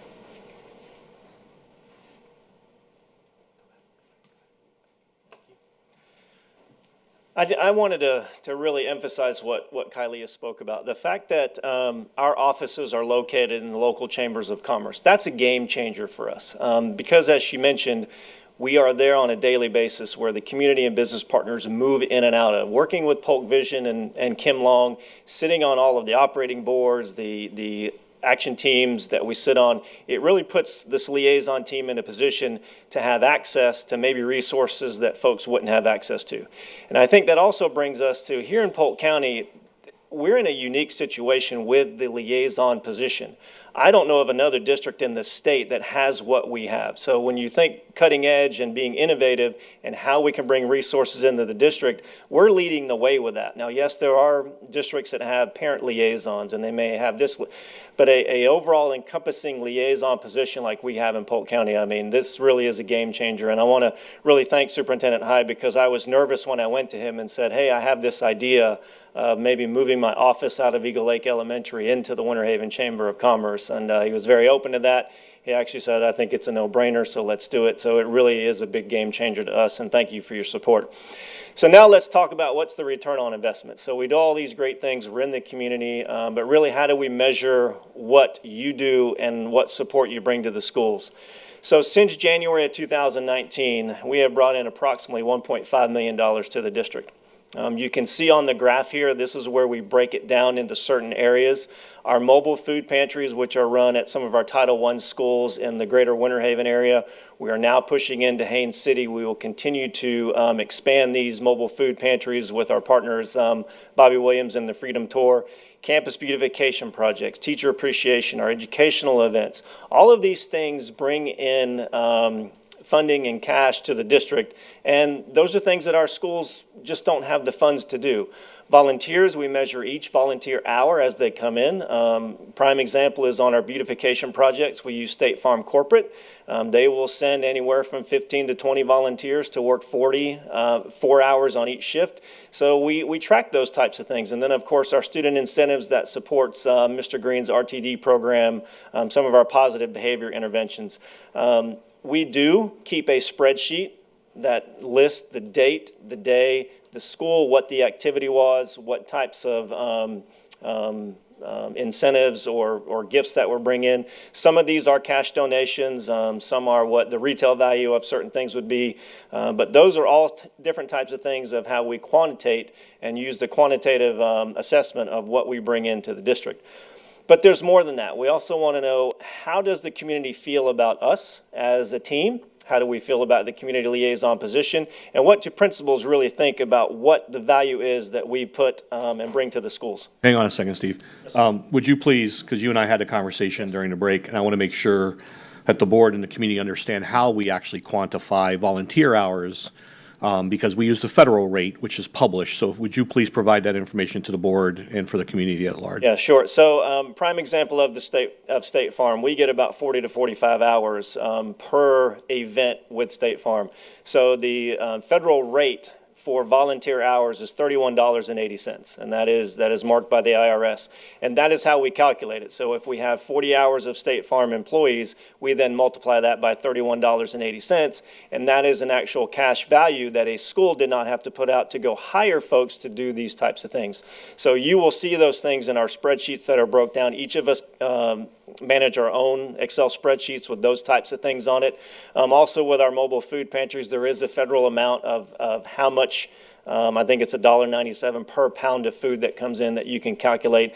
That is where we see the savings to our staff, to our teachers, and to our families of those things that they don't have to then outlay their own funds and their own resources for. Thank you, because I don't want anyone to believe or be misled that we make up a number for how those hours are calculated. So thank you for clarifying the federal rate for them. Yes, sir. Thank you.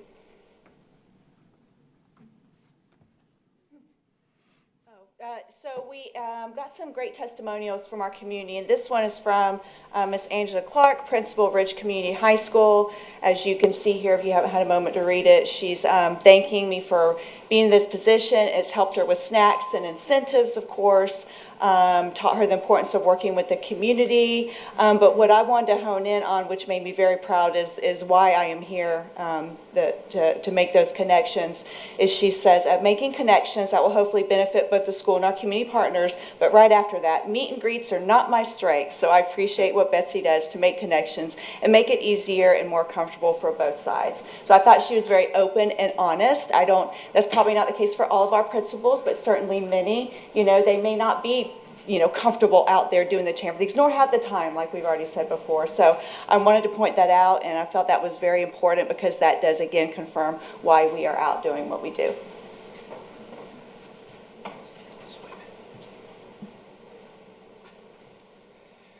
So we also wanted to highlight something from our business partners. Tampa Electric and Nick Plott have been a huge, strong supporter of the district over the years. But from his standpoint, the things that stepped out to me when he wrote his commentary was it really opened his eyes to the needs and the challenges of our schools. And if we can just start to change the perception in the community about what those challenges and needs are, I think that's really the first step. He could also tell where his sector then can start filling the gaps that were there. And it's always about the partnership and bringing value back to the school so that our students are successful. And mine is a testimonial from Griffin Elementary, the principal, BJ Stinson. And if you know BJ, you know BJ. BJ's very humble and quiet. She's not an outside, let me go talk to all the people. And so she's showing her appreciation for having me be a part of what's happening at Griffin and being supportive of their efforts, and then also bringing in those business partners and the stakeholders and helping build those relationships. I mean, we just saw a great post about Griffin and their coverage of all their school supplies.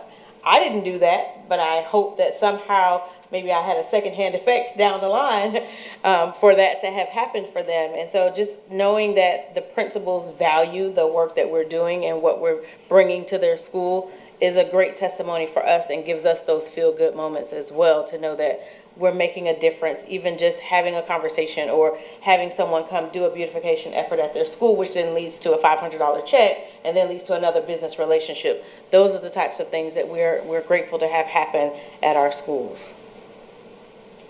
So I know black screen, but I have to tell you my very favorite story since I've been in this role. I met with Julie Sloan at Southwest Elementary right when I started, and then said she gave me some of the things she wanted and what she was thinking about. And so I go out to my business partners and I find a lady that I've known for a while, Jen Lay, with eXp Realty. And I said, you know, would you like to, how about thinking about the concept of adopting a school, like finding one school that you really want to pour your heart into, and let's see where that can go. She's like, I love the idea. So I went back to Julie, because Southwest is in her neighborhood. She goes, I want to be somewhere close to home. And so we sat down, the three of us, and we had a conversation. And Julie's very humble. Well, like school supplies and a lunch for teachers, and some snacks for RTD. And so Jen says, okay, really? Like, there's got to be more than that. Think outside the box. So Julie's like, well, we kind of want to be the first one to have an ITV, Instructional TV Academy. We just need to redo our classroom and make it more, green screen and all that. And Jen literally got chills and tears in her eyes, and she said, that's it. She goes, I went to Lake Gibson, and in high school, I did the ITV program, got a scholarship from there to go to Florida Southern. And she said, I did journalism. She goes, this is so perfect. I couldn't find a better way to get engaged. So months later, she stroked a $5,000 check to help with the renovation. But the reason I tell you this story is because it's more than just the money. She built a partnership with that school. She has brought in 5 to 6 business partners for those students, all Bay News 9, Wesh TV. She's bringing in all these people to talk to the students, Andy McIntyre, all these great people to talk about that profession. She brought an ice cream truck out for the students to have ice cream one day. And then what the students did in return, which we always have to think about, what can the schools then give back to our businesses, and I gotta see if I can play it. Yep. Hi, got a minute? I need to tell you something important. I know I'm just a kid, but I'm also creative, focused, innovative, and inspired. Give me a chance and I will amaze you. Encourage me and you invest in the next generation of thinkers and creators. Support my dream and there is no limit to what I can do.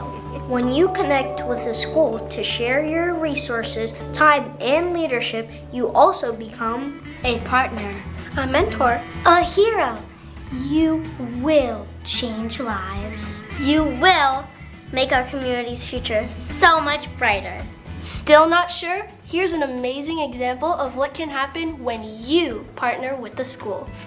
This is Jen Lay. Her excitement for television and broadcasting was a perfect match for our school. She gets us. She has inspired us with her knowledge, motivated us with her passion for helping people, and her financial support made our dream of starting a digital media academy come true. Her connections with colleagues and experts in the industry has helped us find even more new leaders to learn from. So think about it. That can be you changing lives and making dreams into a reality. It's easy. Just contact your community liaison director. They can make magic happen. So they did this, the teacher, Jen Kayer, and the students did that. I didn't ask them to do any of this, but when I got it, I'm like, oh, this is perfect. Because we will use this when we go out into the community at Rotaries and Kiwanis, and this is, if the kids are going to sell it. The kids are going to show why we need partnerships and what it means. So this is really a great example of what a true partnership looks like, and that's what we're working to build for our schools.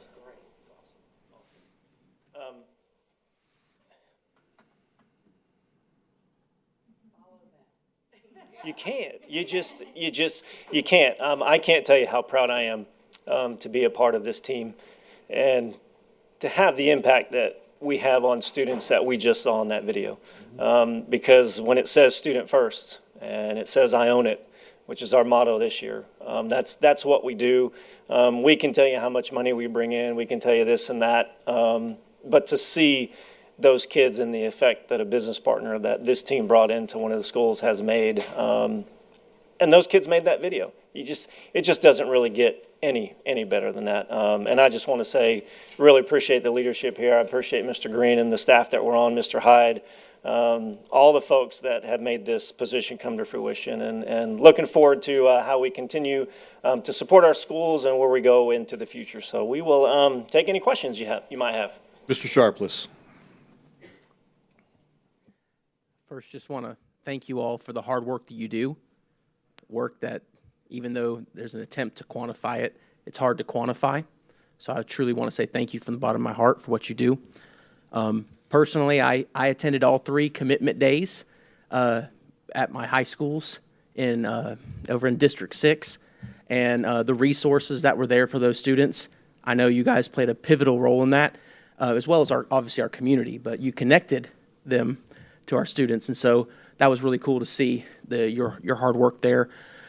You know, when you're working with businesses every day, I come from a CTE background, and so I was just curious.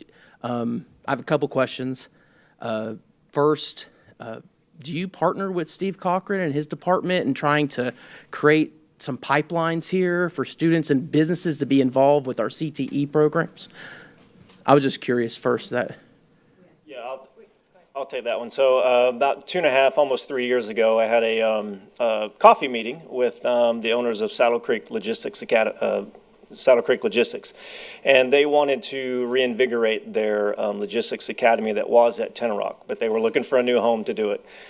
So we put some foundations in place, and then we brought Mr. Cochran and his team in, because at that point, we as liaisons, we don't know the intricacies of, what certification goes where and all that. We just had the business partner with the idea and the concept. So that really was a great example of how we can bring a partner in, working with workforce education and CTE on actually building an academy. And then last fall, we actually opened the Saddle Creek Logistics Academy at Auburndale High School. So yes, we do work him quite a bit. I know Reba, she used to work with that department, and she's got some good experiences also that she's brought in. But yes, we do, yeah. That's great. And my second and last question is, Superintendent Hyde, when are we going to get the South Polk liaison position? Because District 6, we're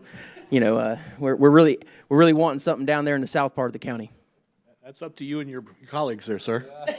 Well, if it was up to me, it'd happen tomorrow, but There is a need for a 5th liaison, especially, regardless of the size of Polk County, the sheer volume of new students that are enrolling each day. Principals, you created this role, quite honestly, and I was fortunate to inherit the opportunity to expand upon it, because the role of the principal has changed significantly. Many years ago, the principal was the community liaison. They would go out and they would do the meet and greets, but that opportunity is gone. Those days are gone. Our principals are focused on school culture, school climate, academic performance, hiring, HR issues, and many of them are torn. And as you heard, some of them struggle with how to connect within the community. So it is a vital role, and it is something that we committed to offering a 5th liaison to, which would align with each one of our regional areas. And so that will be before the board in short order. Thank you. Yes, sir. Ms. Miller? Thank you. I have a couple of questions. I think the first time this was presented, it was very detailed, down to like how many snacks were given out. I appreciate this. This is a much more overall, but it gives a really great look at what you're doing. My vision for these positions were to do exactly what you just described, with finding a business partner that can do things that we don't already have. Like, we have a lot of people feeding. I mean, listen, I went to school with Bobby Williams, and he is an angel on this earth. But he's really kind of taken that and, so directing that where it needs to go. We have businesses that give to our scholarships, but plugging them into where they meet the need of that particular school with that particular function is really where I envision this. I get 2 of you because my district is broad and goes beyond 2 cities, and I appreciate what you're doing. The only question I had, and I've already given it to Mr. Hyde, is we've left the center schools off these lists. And they are K-12s, they are K through 22. Their needs, I know in the past, we had one center school partner with Polytech to make some adaptive equipment, but the staff doesn't have time to go and make those connections. And I really would like to see these added to the list and the meetings held to see how we can meet the needs of those 3 individual schools. Ms. White? Thank you, Superintendent Hyde. Has Jen Lay seen that video? I would have loved to have been a fly on the wall when she got to see it. Recognized in August at a board meeting. Okay, because she is the epitome of exactly what this partnership was designed for.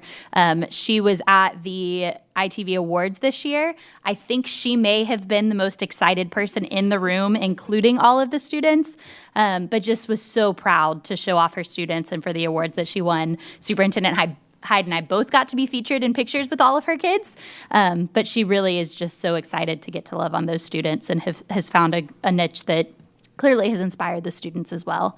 My question was going to also be about the South Liaison, because I was under the impression we had already approved that. Have we not? No, it's in this year's reorg structure.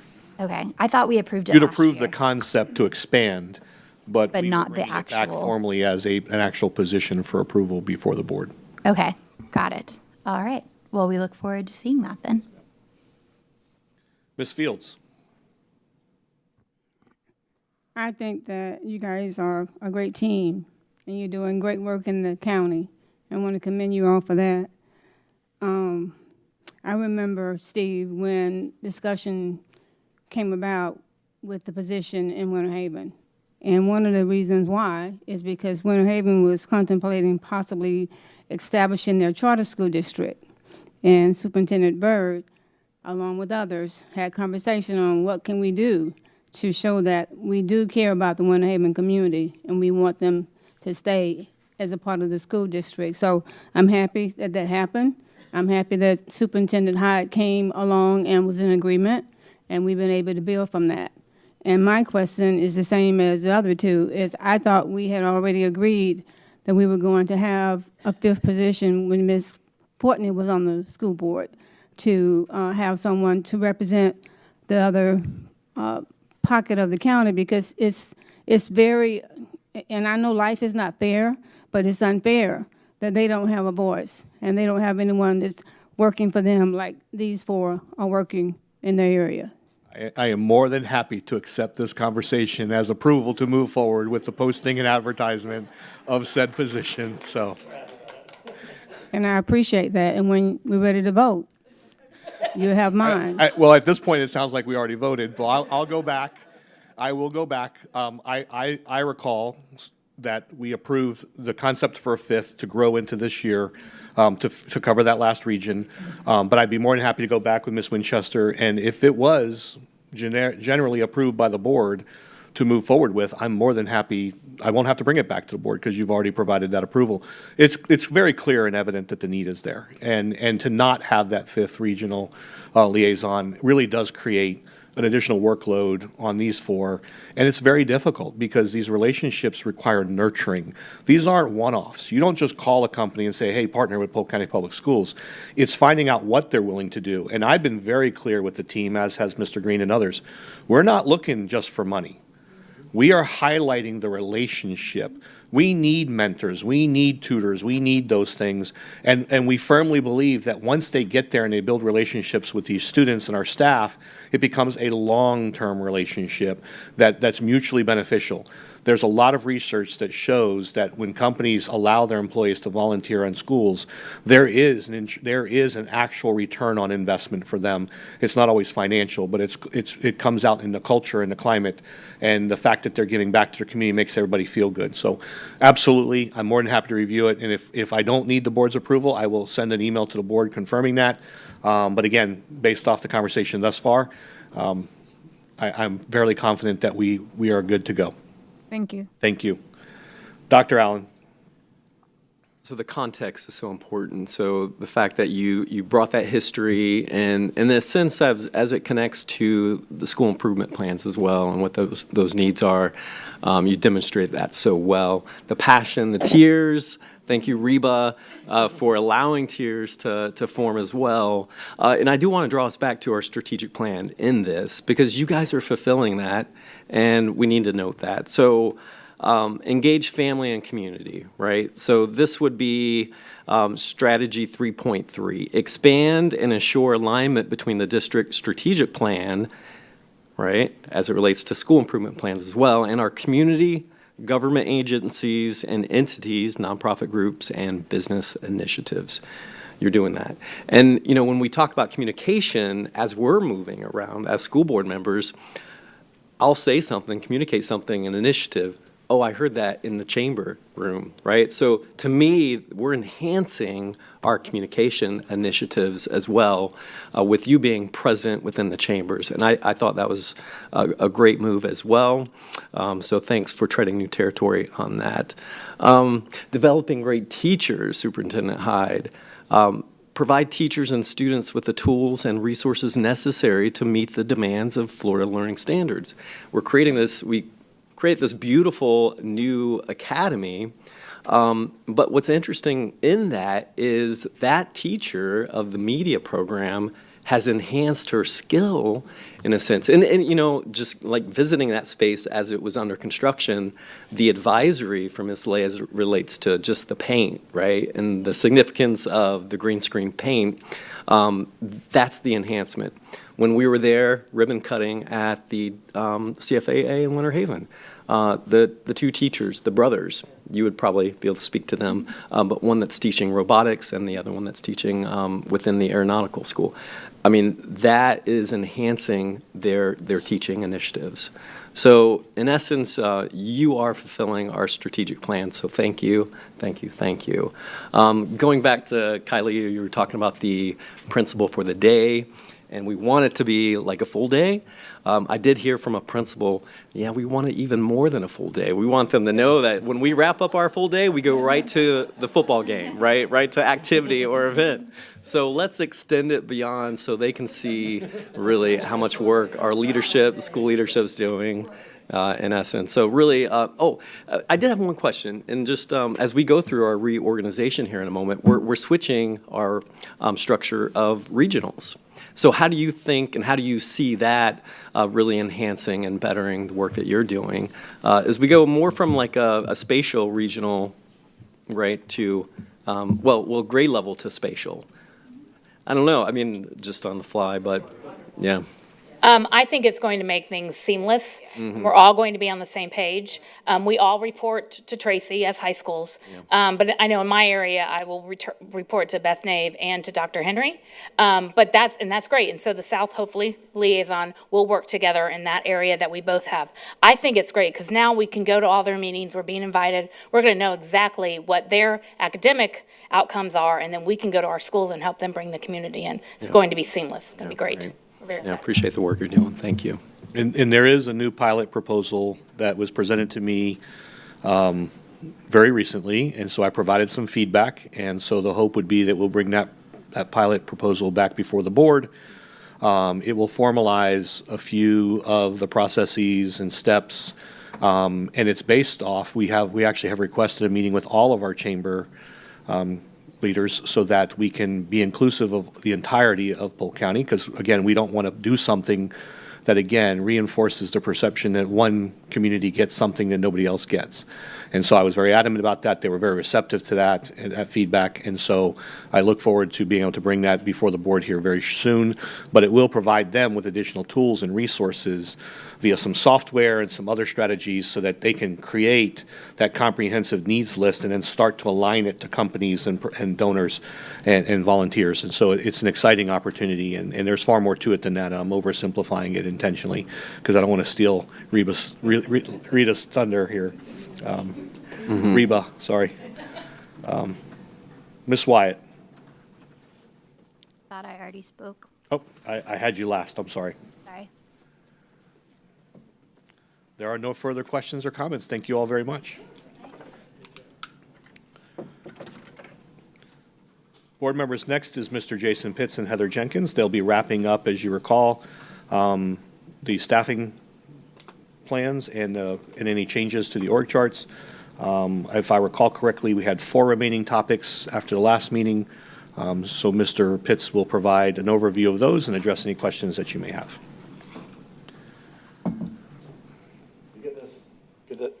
To get through this very quickly, please hold off on all your compliments, and I will refrain. I will refrain from all jokes.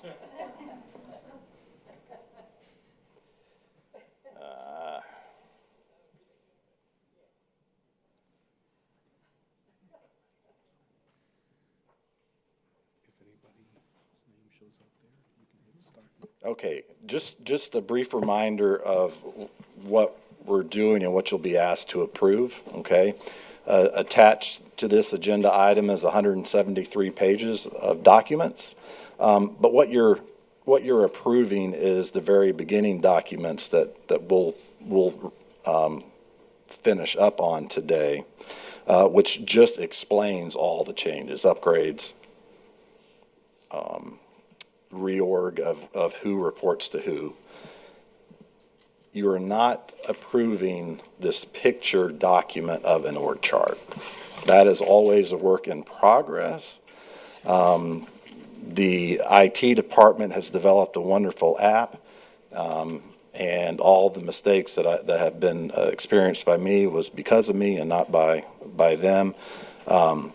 But I was working on this up to just a few minutes ago, so I provided that picture app. But that's not what you're approving, because it's just a graphical representation of what we're approving. I always want to remind folks that are watching that nobody is losing a job. Okay, when we talk about unfunding and funding of positions, that's more of a technical term.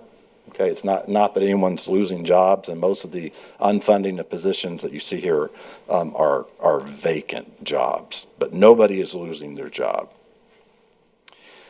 Second thing that I want to say publicly is it causes confusion is attached is a spreadsheet with the cost and salaries. Those salaries are an estimate. As somebody takes on a new job that we have here, they may gain more, they may have more experience and start off at a higher level. Okay, so those salaries are estimated. Last time, when we were here a month ago, we got through the first 6 pages. Let me maximize this and see if I can get it a little larger. And I just want to go over 2 departments that we did not have a chance to go over. Business Services, Chart 27. The request is to fund an additional senior technician. The purpose of this position is really to focus on the growing number of P-card transactions. We currently have about 4,000 of those a month. The request is to unfund a vacant budget analyst position. To change the name of and the funding of one of our budget coordinators that was strictly Head Start, but now will be funded by a couple different grants and will have a broader scope of job. And fund a senior technician of budget. And this is just to support the additional demands that has arisen from growing cost centers and new schools. Any questions on that? Thank you. Chart 28, which is purchasing, payroll, and risk management. We're requesting to fund a competitive solicitations manager in purchasing. That job is going to focus and oversee the centralized formal solicitation process, including bids and proposals as the number of competitive bids continues to grow. Then in risk management, we are requesting to fund a budget analyst. That budget analyst will focus solely on our self-insured funds, which is health insurance and workers' comp. That need has been existing for a while, and I'm glad that we're able to fund that position. And also to fund an administrative secretary to report to the senior director of that department. There's not been an administrative secretary there. Any questions on those? Okay, human resources, chart 29, which is personnel, recruitment, and certification, requesting to fund a technician, records technician, to fund an additional analyst for classification and compensation, to fund a senior technician of certification, upgrading 2 specialists of certification to analysts, That'll increase the scope of those jobs. And to upgrade a personnel assistant to a specialist of certification. Any questions on those? I'm going quick to get through it, but please stop me. And the last chart is equity and diversity, labor and employer relations. Earlier last month, we talked about the move of the equity department to report to the superintendent. So that's part of this. Upgrade a coordinator of labor relations to a senior coordinator of labor relations. Upgrade a senior tech of employee relations, and she also focuses on reemployment and unemployment, to a senior coordinator of employment relations and reemployment unemployment programs. To fund a third investigator. And although this department is being moved up under the superintendent's area, upgrade an analyst of equity and compliance to a senior analyst of equity and compliance. Any questions? Ms. Miller? First, I want to say that the Director of Diversity and Equity used to be under the superintendent and was moved to HR. And we had a lot of communication. There was just a lot of things that I think would have worked more smoothly back under the superintendent's office. So I think it's great that we're doing that. When you talk about the changes, has all of the changes that you have listed for us gone through PEA and all of the channels to be approved before we approve them? Well, that's an interesting question. Most of the positions that deal with PEA, we have had conversations. One of the issues is this is our first opportunity to bring them to you. So we generally don't discuss position changes with other folks before we talk to them, talk about them with you. I know we wouldn't do anything that's out of line with legal status, but if we approve something and it changes. Well, and Stephanie and I just had a conversation about a couple positions, and I will talk to the superintendent. There's a couple positions that there's some disagreement on, and I'd like the opportunity to speak to the superintendent about those, and then those positions may come off. So how will the board be notified if we approve of something that then changes? If it changes, it may not change, but if it changes.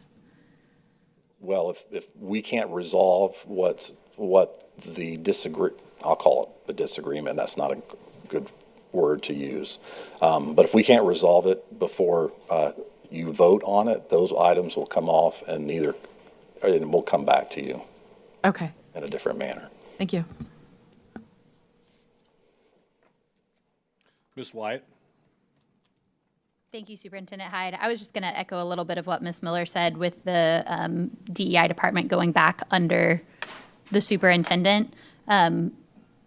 Makes the most, that is where it was before. It makes the most sense. If you can talk a little bit about what that department oversees, just so the public knows, I would appreciate it. Certainly, because I think there's a lot of confusion that it's only related to hiring, and it's not. That's actually a very small portion of the role. It is our compliance arm. There are state and federal reports that we are required to provide and report on each year as it relates to diversity, as it relates to inclusion, meaning more so, let me give you some examples. You get an equity report, a copy of it every single year. It talks about our staffing. It talks about student involvement in athletics. If you recall, we made a change also to have academies develop a program improvement plan to ensure that they're enrolling students at a commensurate rate that reflects the overall demographics of our school district. The board has expressed on numerous occasions the need for us to continue to seek to diversify our workforce so that some of our teachers look like the students in which that they teach. Obviously, our entire focus is on hiring qualified staff. We don't just simply hire someone because of their race or gender. We hire qualified individuals who all meet the requirements under statute. The other aspect that they actually participate in is they're the complaint office. They work to resolve issues at the school level or at the district level as it relates to individuals who feel that they've been discriminated against. They are also our ADA compliance arm. This is not, again, I think too many people look at that title and assume that this is all about race and gender, and it's simply not. It is all inclusive of Americans with Disabilities Act and all of the other requirements that we have. A great example of that is this room right now.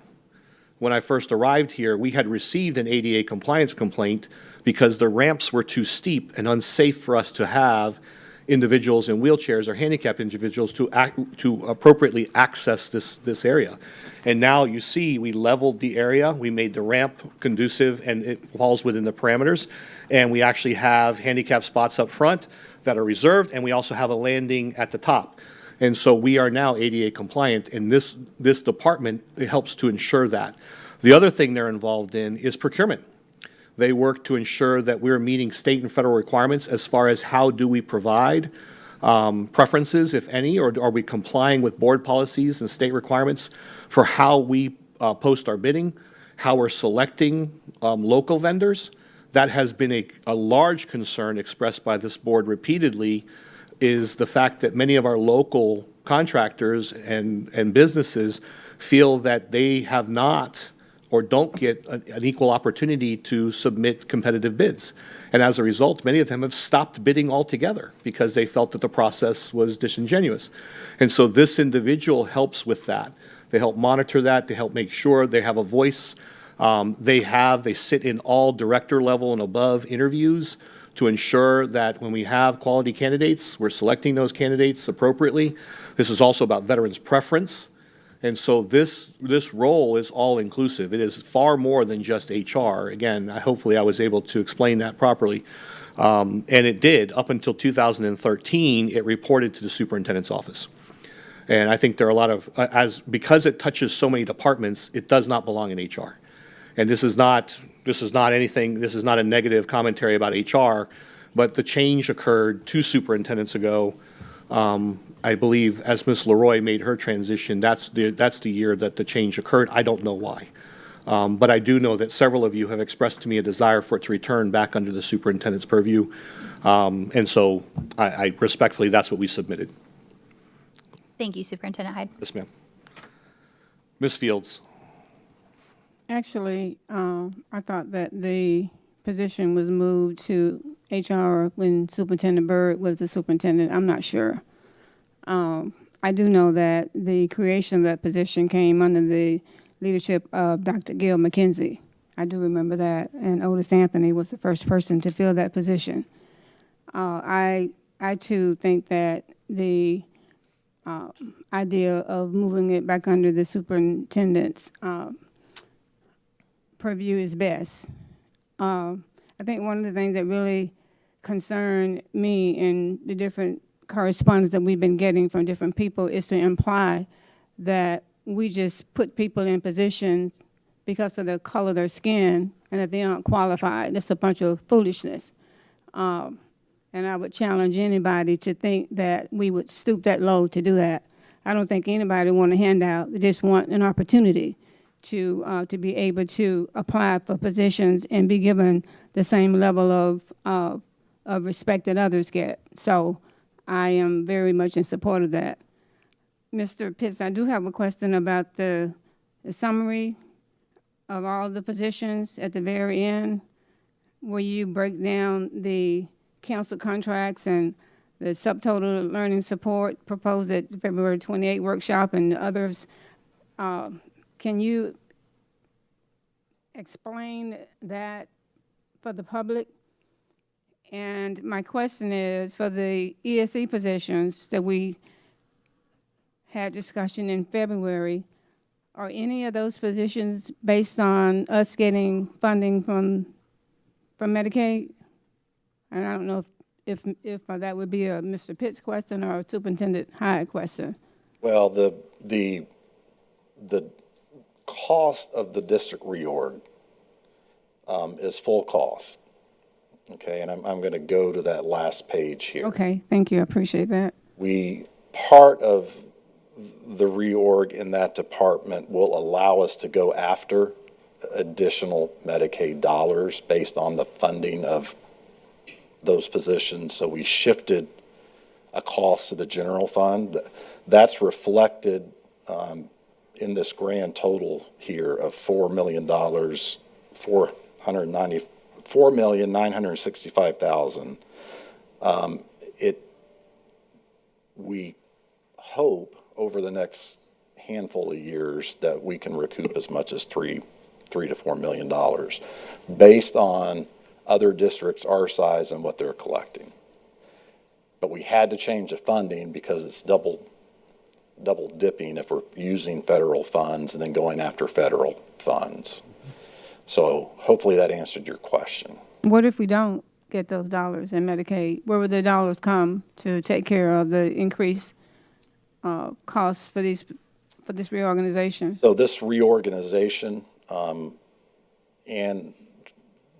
at the last work session, we showed that with the cost of this reorg, we'll still be able to meet fund balance. So for right now, the general fund's picking up those dollars without any reimbursement, but over the next 3 years, hopefully, we'll be collecting an additional $3 to $4 million a year in Medicaid funds. And again, I know you said at the beginning of your presentation that no one would be losing positions or jobs based on this reorganization. That is correct. This is kind of an underestimation because in our of canceled contracts from fiscal year 22-23, that was actually a canceled contract in our facilities department that we were using for some planning services. But at the last workshop, there was an additional of some planning positions. So that's the $86,000 that you see in canceled contracts. And a budget presentation that you'll see when we bring the adopted budget will summarize more of additional contracts that aren't accounted for here. Thank you. And I think, Ms. Fields, if I could, I want to make sure that we address part of your question too. So when you asked the question, what happens if we don't see an increase in Medicaid and Medicare reimbursements, we fully expect to. We will be closely monitoring that. Worst case scenario for the district is we return those positions back to IDEA and their other federally funded dollars that we're provided for. The benefit we currently have is we've now freed up the IDEA budget to do more at the school level for individual students and with staffing and things like that at the school level. But again, to your point, we will see an increase in our reimbursements because it is now an expectation, and we're defining that, and we're training staff to make sure that they know how to process. So over the next 2 years, I fully expect us to meet and exceed those dollars, and my commitment to that department and those individuals involved is I'm not going to try and recoup those dollars for the district. Anything they get as far as reimbursement will go back into that department to better serve those students and to ensure that we're meeting those expectations. And, you know, serving students is a costly endeavor.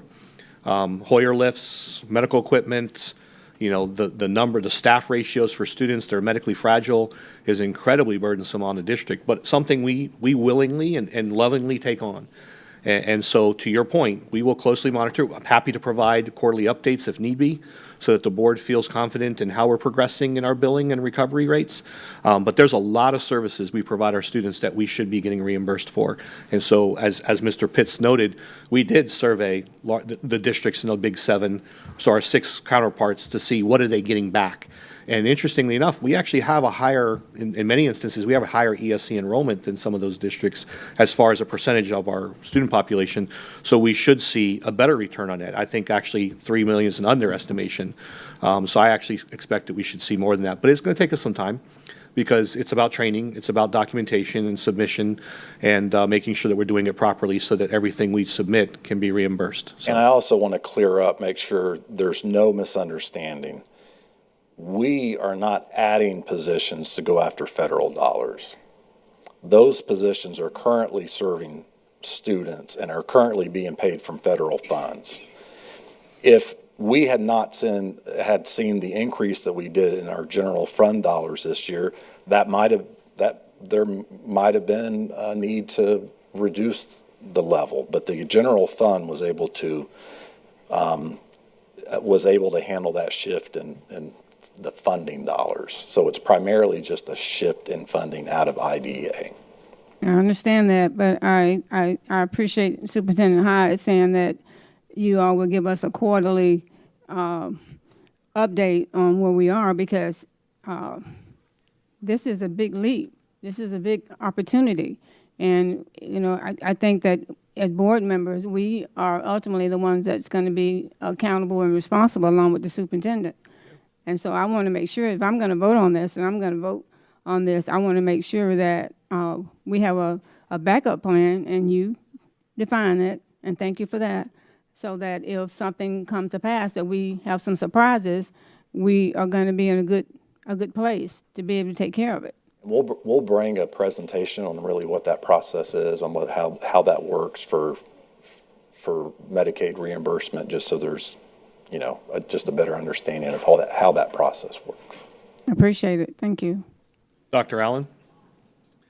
Sure, thank you, Superintendent Hyde. I want to go back to the earlier conversation as well, and as Ms. Fields alluded to, the correspondence that we've received, I would disagree wholeheartedly with that communication as well, and also the mischaracterization of our superintendent, and I wanted to state that publicly. Now, as it relates to that position, the Senior Director of Equity and Diversity Management, if we go back to 2013, where that was, I just wanted to just maybe bring a point that the Chief of Staff position did not exist at that point as well. And from my opinion, I'd like to see that position report to Chief of Staff, and I'll give you my rationale with maybe a dotted line directly to Superintendent, but as a direct report to our Chief of Staff position. So if we look at that position as it relates to other school districts around the state, Miami-Dade, for example, our top district actually has that level, that position at a assistant superintendent. And then, you know, looking at other school districts, that position may be in business procurement, as you alluded to a moment ago, and the importance of that as it relates to compliance and our vendor relations. So my rationale in stating this is that you, Jason Pitts, Chief of Staff, you're overseeing, right, human resources, and that's where that position did lie, right? And I would agree that it shouldn't just land there, because our compliance needs and necessities are beyond that, for sure, as it relates to that position. But then on top of that, your CFO is there, our CFO is there, and then under there, we have our facilities, right? And that's where our vendor initiatives are really resting in that side as well. So I think with that position being as a direct report to you, I think it enables that position to then analyze those two areas as well and speak to that, and then obviously you being in that role. And then I don't think we have, and I could be wrong, Superintendent, I know we had a brief conversation on this, and you can maybe add to this and give your perspective on this, but we don't have a senior director that directly reports to the superintendent? We do have one. And that would be communication, correct? Correct. Yes. Mm-hmm. So I don't know if there was a big concern, and I definitely recognize the importance of compliance and making sure that we are there, and I know that you've got a heavy lift in what you do as well. But I do see, because your position was 2019? Yes, sir. Mm-hmm. And we didn't have that position before in 2013. I think it could rest well there, but that's just my opinion. I am I'm not sure how to necessarily respond in the sense that I am open, very open to that, and the superintendent and I, can discuss and bring that back, unless there's a vote to move that by. Yeah. Yeah. Yeah. Mm-hmm. I think it should stay with the superintendent. Me too. With the superintendent? Yeah, I think so too. Mm-hmm. Yeah. Diversity, I don't have mine. Diversity and equity should be at the top of our list. Superintendent Hyde and I talk about it all the doggone time.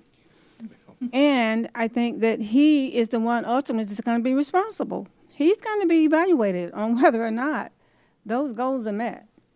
And I am very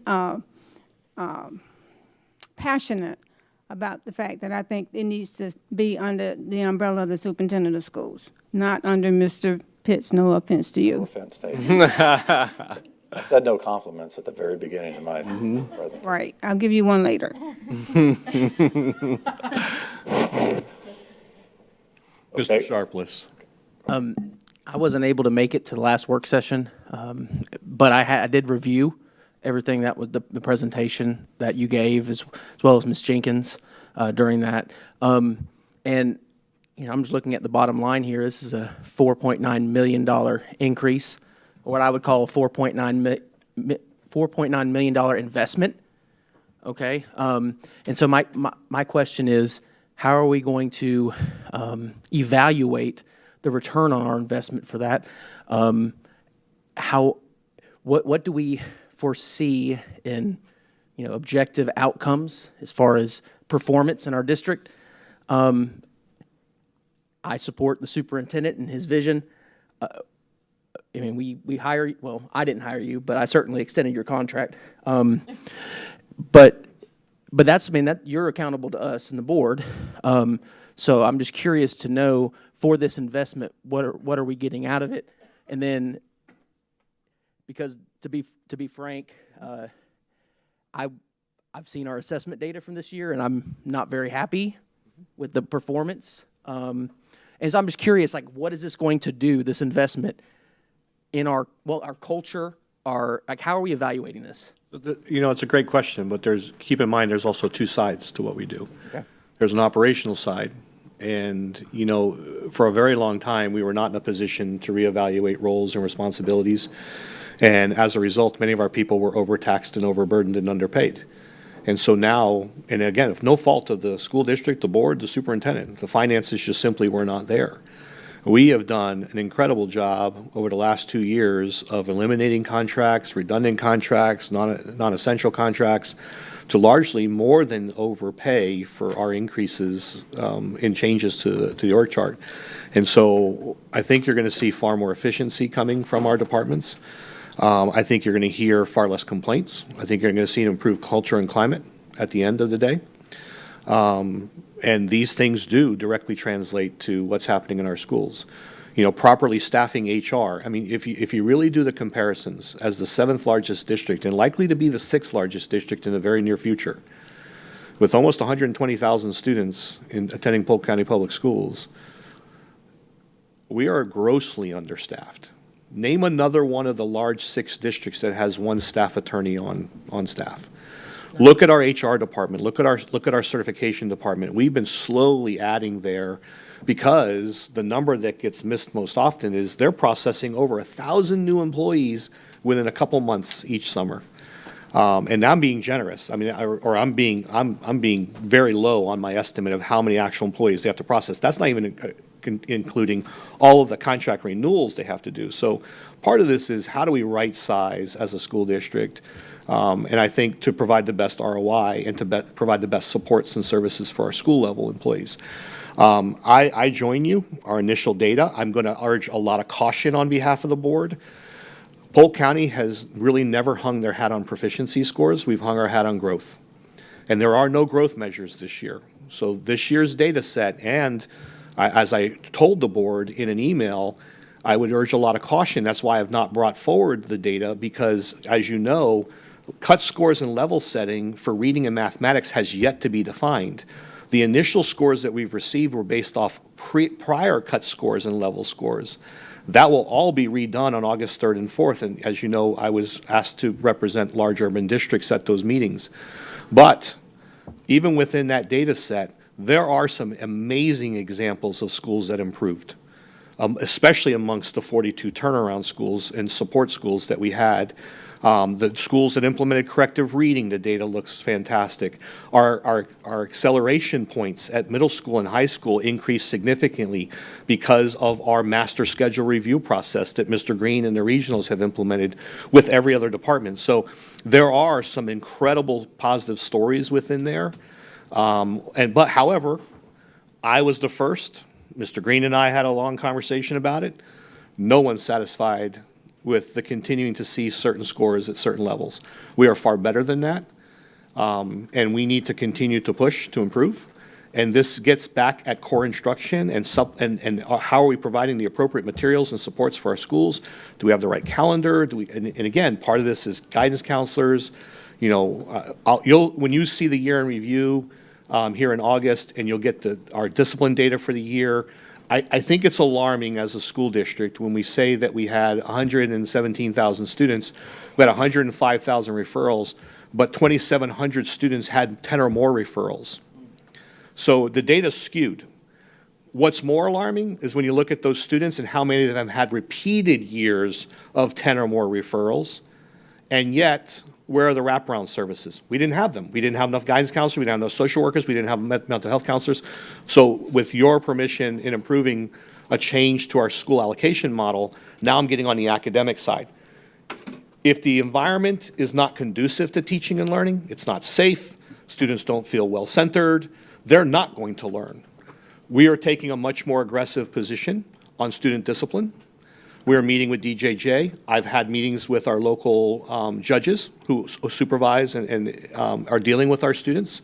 And we have a meeting coming up next week, or I think August 24th, where we're going to be talking about a unified strategy along with the sheriff's office and others, because our truancy officers are doing a great job.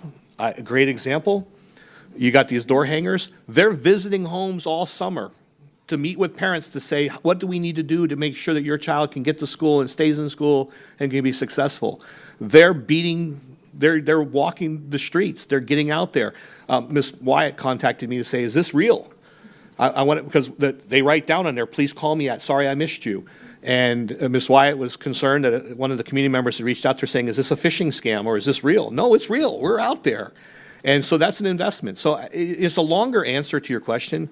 But, you know, part of what we've done and what we've been very conscious of is as we've been elevating positions, we've also been eliminating vacancies to try and offset our operational costs. And so, to your point, you know, at the end of the day, the most critical evaluation of our district and our progress will be outcomes. Graduation rate, AP participation, industry certifications jumped significantly this year. Dual enrollment jumped significantly this year. With many schools doubling the percentage of students enrolled. So we're making that progress. And I think those are the outcomes. And in our new strategic plan, when we talked about all of the academic areas that we're now tracking, AP, IB, ACE, industry certifications, what I told the team was, you know, it's unfortunate this was our baseline year because we saw such great growth in many of those areas. We're going to set a really high bar moving forward.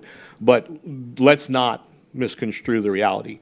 No one's happy seeing a 30-something percentage point proficiency rate in algebra. We did see good improvement in geometry over the prior year.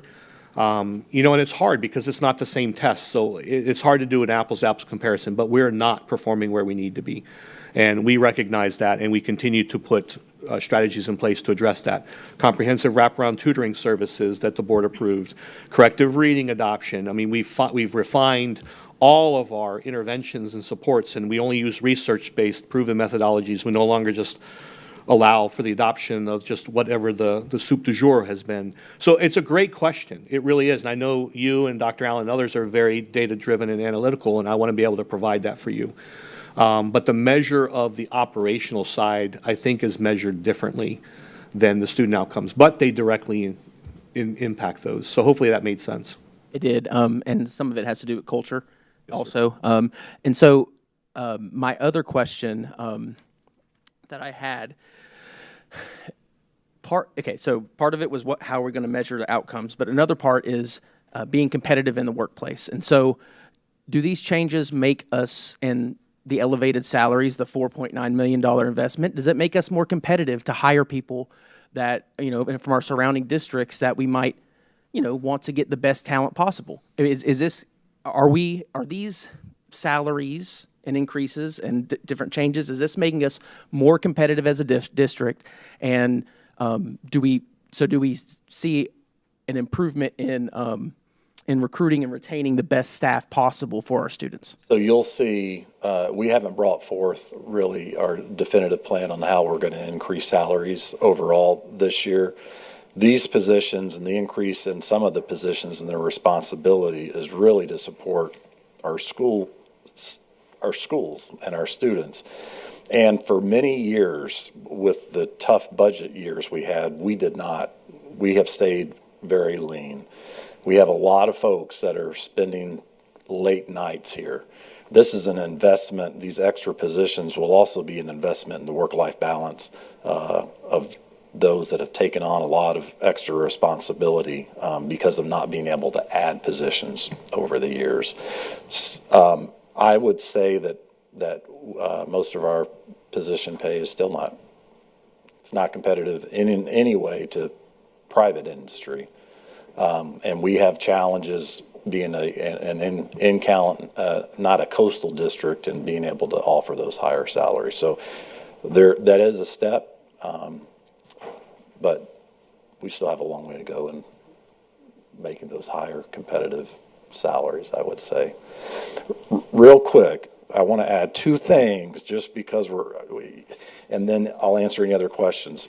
This page that I have up in front of you, in the middle of doing the work session, getting the documents ready, Ms. Dodge had left us. So this you had not seen before. We did not talk about this last work session, but we were unfunding that Senior Director of Legislative Affairs. We're moving the Policy and Public Records Department underneath the Staff Attorney, and we will are requesting to upgrade the Senior Analyst in Public Records to the Senior Coordinator of Policy and Public Records, which you heard from today. And last is Office of Foundational Learning under Dr. Lori Allen. They're requesting to unfund several vacant positions and to also add 2 administrative secretary, which will still be a savings of $116,000 of grant funds in that department. Just wanted to squeeze that in there. I have no further questions. No. Just really quick, Superintendent Hyde, before you continue with questions, I just want to remind everybody that we are at almost 4:40 and we still have to go through the agenda and we need to do a quick closed session on security. So just keep that in mind as you're making your brief comments, possibly. Mr. Knowlton. Thank you, Madam Chair and Superintendent Hyde. Jason, I don't know how you do what you do. You're going so many different ways, and I'd like to say, doing a great job. Keep up the good work. Superintendent Hyde, you answered the questions pretty much that I was going to ask you because Sharpie asked them. Being a retired teacher, like you hit on the discipline, that's got to be at the top of the hit parade, along with funding for the teachers, especially as the middle of the pack and. Discipline, you can't teach if you don't have discipline. And as you mentioned, it's many students, it's the same ones. It's the same ones. And I know we're working on it, and thank you again. Sir. Dr. Allen. I'll make it quick. I sent the email pretty late last night to you and Heather. The $96 million in new items and those categoricals, can you let me know what the percentage increase would be in each of those? I don't need it right now. So appreciate it. Will do. All right. Thank you.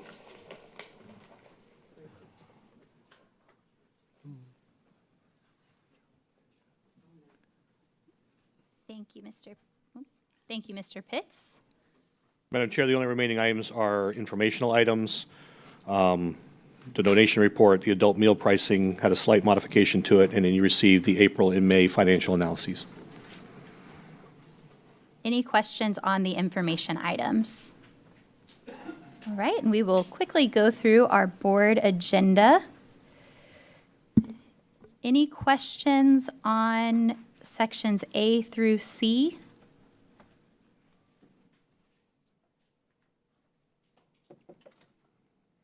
Sections D through H?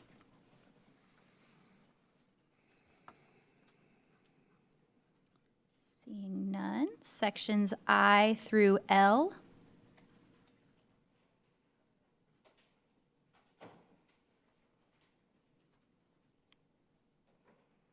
Sections M and N? I had a question, M4. Mr. Sharpless, did you have? Yeah, I just had a question. So we had an email about M4, the mental health application, and I want clarification from you, Superintendent. Does that Sanford Harmony program that is in there, does that conflict with that February 2023 memo from Commissioner Diaz pertaining to the SEL? It does not. Commissioner Diaz's email was specific to that Navient project or program. And if you read the entirety of his memo, it said he's encouraging school districts to ensure that they're compliant with state statute. Our team has been communicating with the Department of Education to ensure that we are in compliance. And so if there need to be any amendments to the application, obviously that would take place and come back before the board. However, at this time, we have been told that there is not a conflict. And so we will get confirmation of that further for the board in writing if necessary. Because again, this is the application that's provided to us by the Florida Department of Education. And as you note, they actually explicitly asked the question, what is the district doing to support the social, emotional, and behavioral needs of students? SEL programming or traditional SEL programs is not the focus. The focus is on what are we doing to provide those supports. And so again, our staff has been conferring as recently as today, and I made a call to the department myself. So, if there's any changes, we'll bring that back to the board. Thank you, Superintendent. Yes, sir. Mr. Nolte? That was my question on M4. All right. Thank you, sir. Any other questions on section M? Ms. Miller? Comment before the vote on parts of section M concerning INVO, just the fact that we are moving to bring more behavior supports and support services like speech language, all of these things in-house. But while we don't have those staff available, using these contracts are very important. But the point I want to make is we often have people bid for contracts, and we've had this with INVO in the past, and not be able to fill the seats or fill the positions, or only be able to fill them in the selected areas. So I've already had the conversation, but I want staff to know and parents to know that there will be close monitoring of these contracts to make sure they're filling the needs as they are. Thank you, Ms. Miller. Did you want us to pull those, or can you make your comments? I can make a comment during in the consent agenda? Yes, ma'am. Thank you. Any more questions on section M? All right, M or N. Section O. Mr. Sharpless. I've got a general question for basically the whole section, but then also 018 specifically. So which would you rather, a general one or a specific one first, Superintendent? That's completely up to you, sir. Okay, I'll do the specific one first then. 018, the M. Houghton Mifflin Harcourt Math 180. When I was looking at on the attachment, the sole source master list, I noticed one of the programs is called Common Core Codex. And so my question is, in 2019, the state stopped using Common Core standards. So does this Common Core Codex curriculum prepare our students for our current state standards, or are we outdated in our instruction with that? No, sir. Everything would align to current state standards. In fact, it's not even available for adoption if it doesn't comply. But I will make sure that Ms. Foster is here during the board meeting to address any other questions that you may have during the comment period. I don't want us to prepare for a Common Core test. Whenever. No, absolutely not. Okay. And then just overall for the whole section, I know it doesn't meet every single one of these items, but I'm just wondering, how do we calculate our, I'm going to go back to the same thing, our return on investment on these, and then also how do we assess the effectiveness of these programs? We're investing quite a bit of money. So I want to know how are we evaluating that and to know if it was successful or not? So curriculum items under teaching and learning are evaluated based obviously off of academic success after the second year of its implementation. Okay. Right? So, and again, 2 year. and I want to be careful when I say that. I want to retract part of that. These are resources. This is not the curriculum. You don't just open up one of these textbooks and teach from page 1 and hope to get to the last page by the end of the school year. That's not how this works. We teach to the standards. We teach, based off of what the state of Florida expects us to teach, to the level of depth and mastery that we're expected to master with our students. And so this serves as a supplemental resource. For any intervention resources, as prior to your arrival and that of Mr. Nolte, our data team actually did just that. They did a comprehensive analysis of every single reading intervention and math intervention we had and identified those that were truly research-based and actually had an effect outcome. And only those were retained. That's why we went from over 18 different reading interventions down to 5. And so we do spend a lot of time making sure that that's there. For some of the others, for example, like the dual enrollment, as we talked about, we saw a significant improvement in our dual enrollment. And part of this, too, in my conversation with Ms. Miller and with others, is making sure that we're getting more information out to our parents about the benefits of dual enrollment and letting them compare it to other opportunities that their children may have. Because dual enrollment does have some inherent benefits to students. And we have, as you know, 12 local colleges and universities that we partner with very effectively, and our teachers are credentialed. Or we have partnerships where those colleges and universities send staff to our campuses because we are not reliant upon our students having to go to the campus, because otherwise they lose too much time in transition that they have to forfeit electives or those types of opportunities that they ordinarily wouldn't have to if we had certified, qualified teachers on our campus. But there are specific requirements for those. So we measured the dual enrollment partnerships based off our dual enrollment participation and passing rates, same as we do AP and other areas. Curriculum is evaluated based off student outcomes, but again, we look at second year because first year is training and development implementation, and you expect a higher level of fidelity after that. I'm a little careful again to say that that's how we truly comprehensively evaluate the curriculum. We look at what the state of Florida approves and adopts, and we make sure that the alignment is there, because again, it serves as a resource. The most important thing in our classrooms is the teacher, as you know, and their skill set and their knowledge, and this provides those resources and supports for them. So.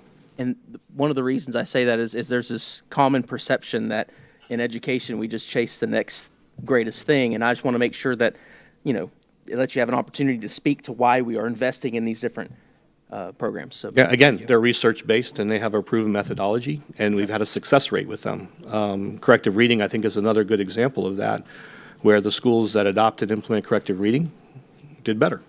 And so we want to make sure that we continue to provide that opportunity. It's alarming. When we do the baseline this last year, it's alarming how many students all the way up through high school we identified that were reading at a primary level.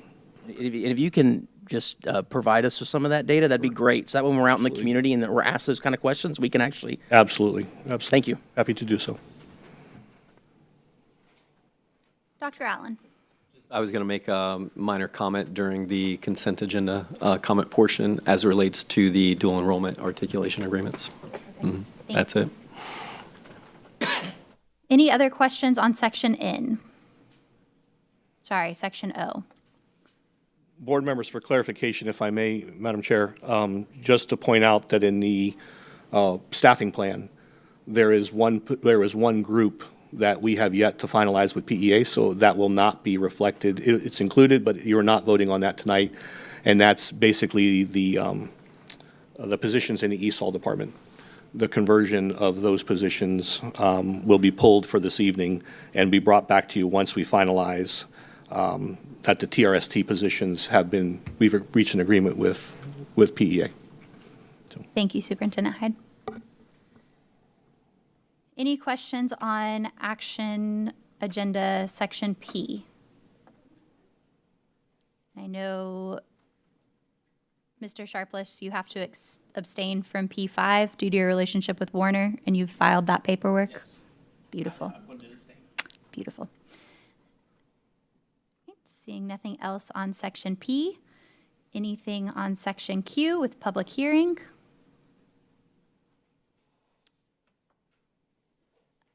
For section Q, I know we typically have somebody from your team go over those as we're calling them out. Will there be somebody available to, because I believe it's multiple separate, The policies? 4 separate motions, 3 separate motions. Yes. For Q2, the tentative millage rates. Yes, ma'am. We can have Ms. Jenkins or Mr. Fout provide that support. Thank you. And then we'll have superintendent's report. Do we have an attorney's report this evening You earlier asked for me to get authority to advertise public hearing. for the policies that came before us today? And then we have an auditor's report, correct? All right. We'll have board members' reports and then public comment. Any other questions on the agenda? At this time, I would ask that board members, if we could save our comments for the board meeting tonight. And we are going to have our closed session on security in the legal conference room, since food is set up there as well. So we will plan to reconvene at 5:15 for the board meeting. And this meeting is adjourned.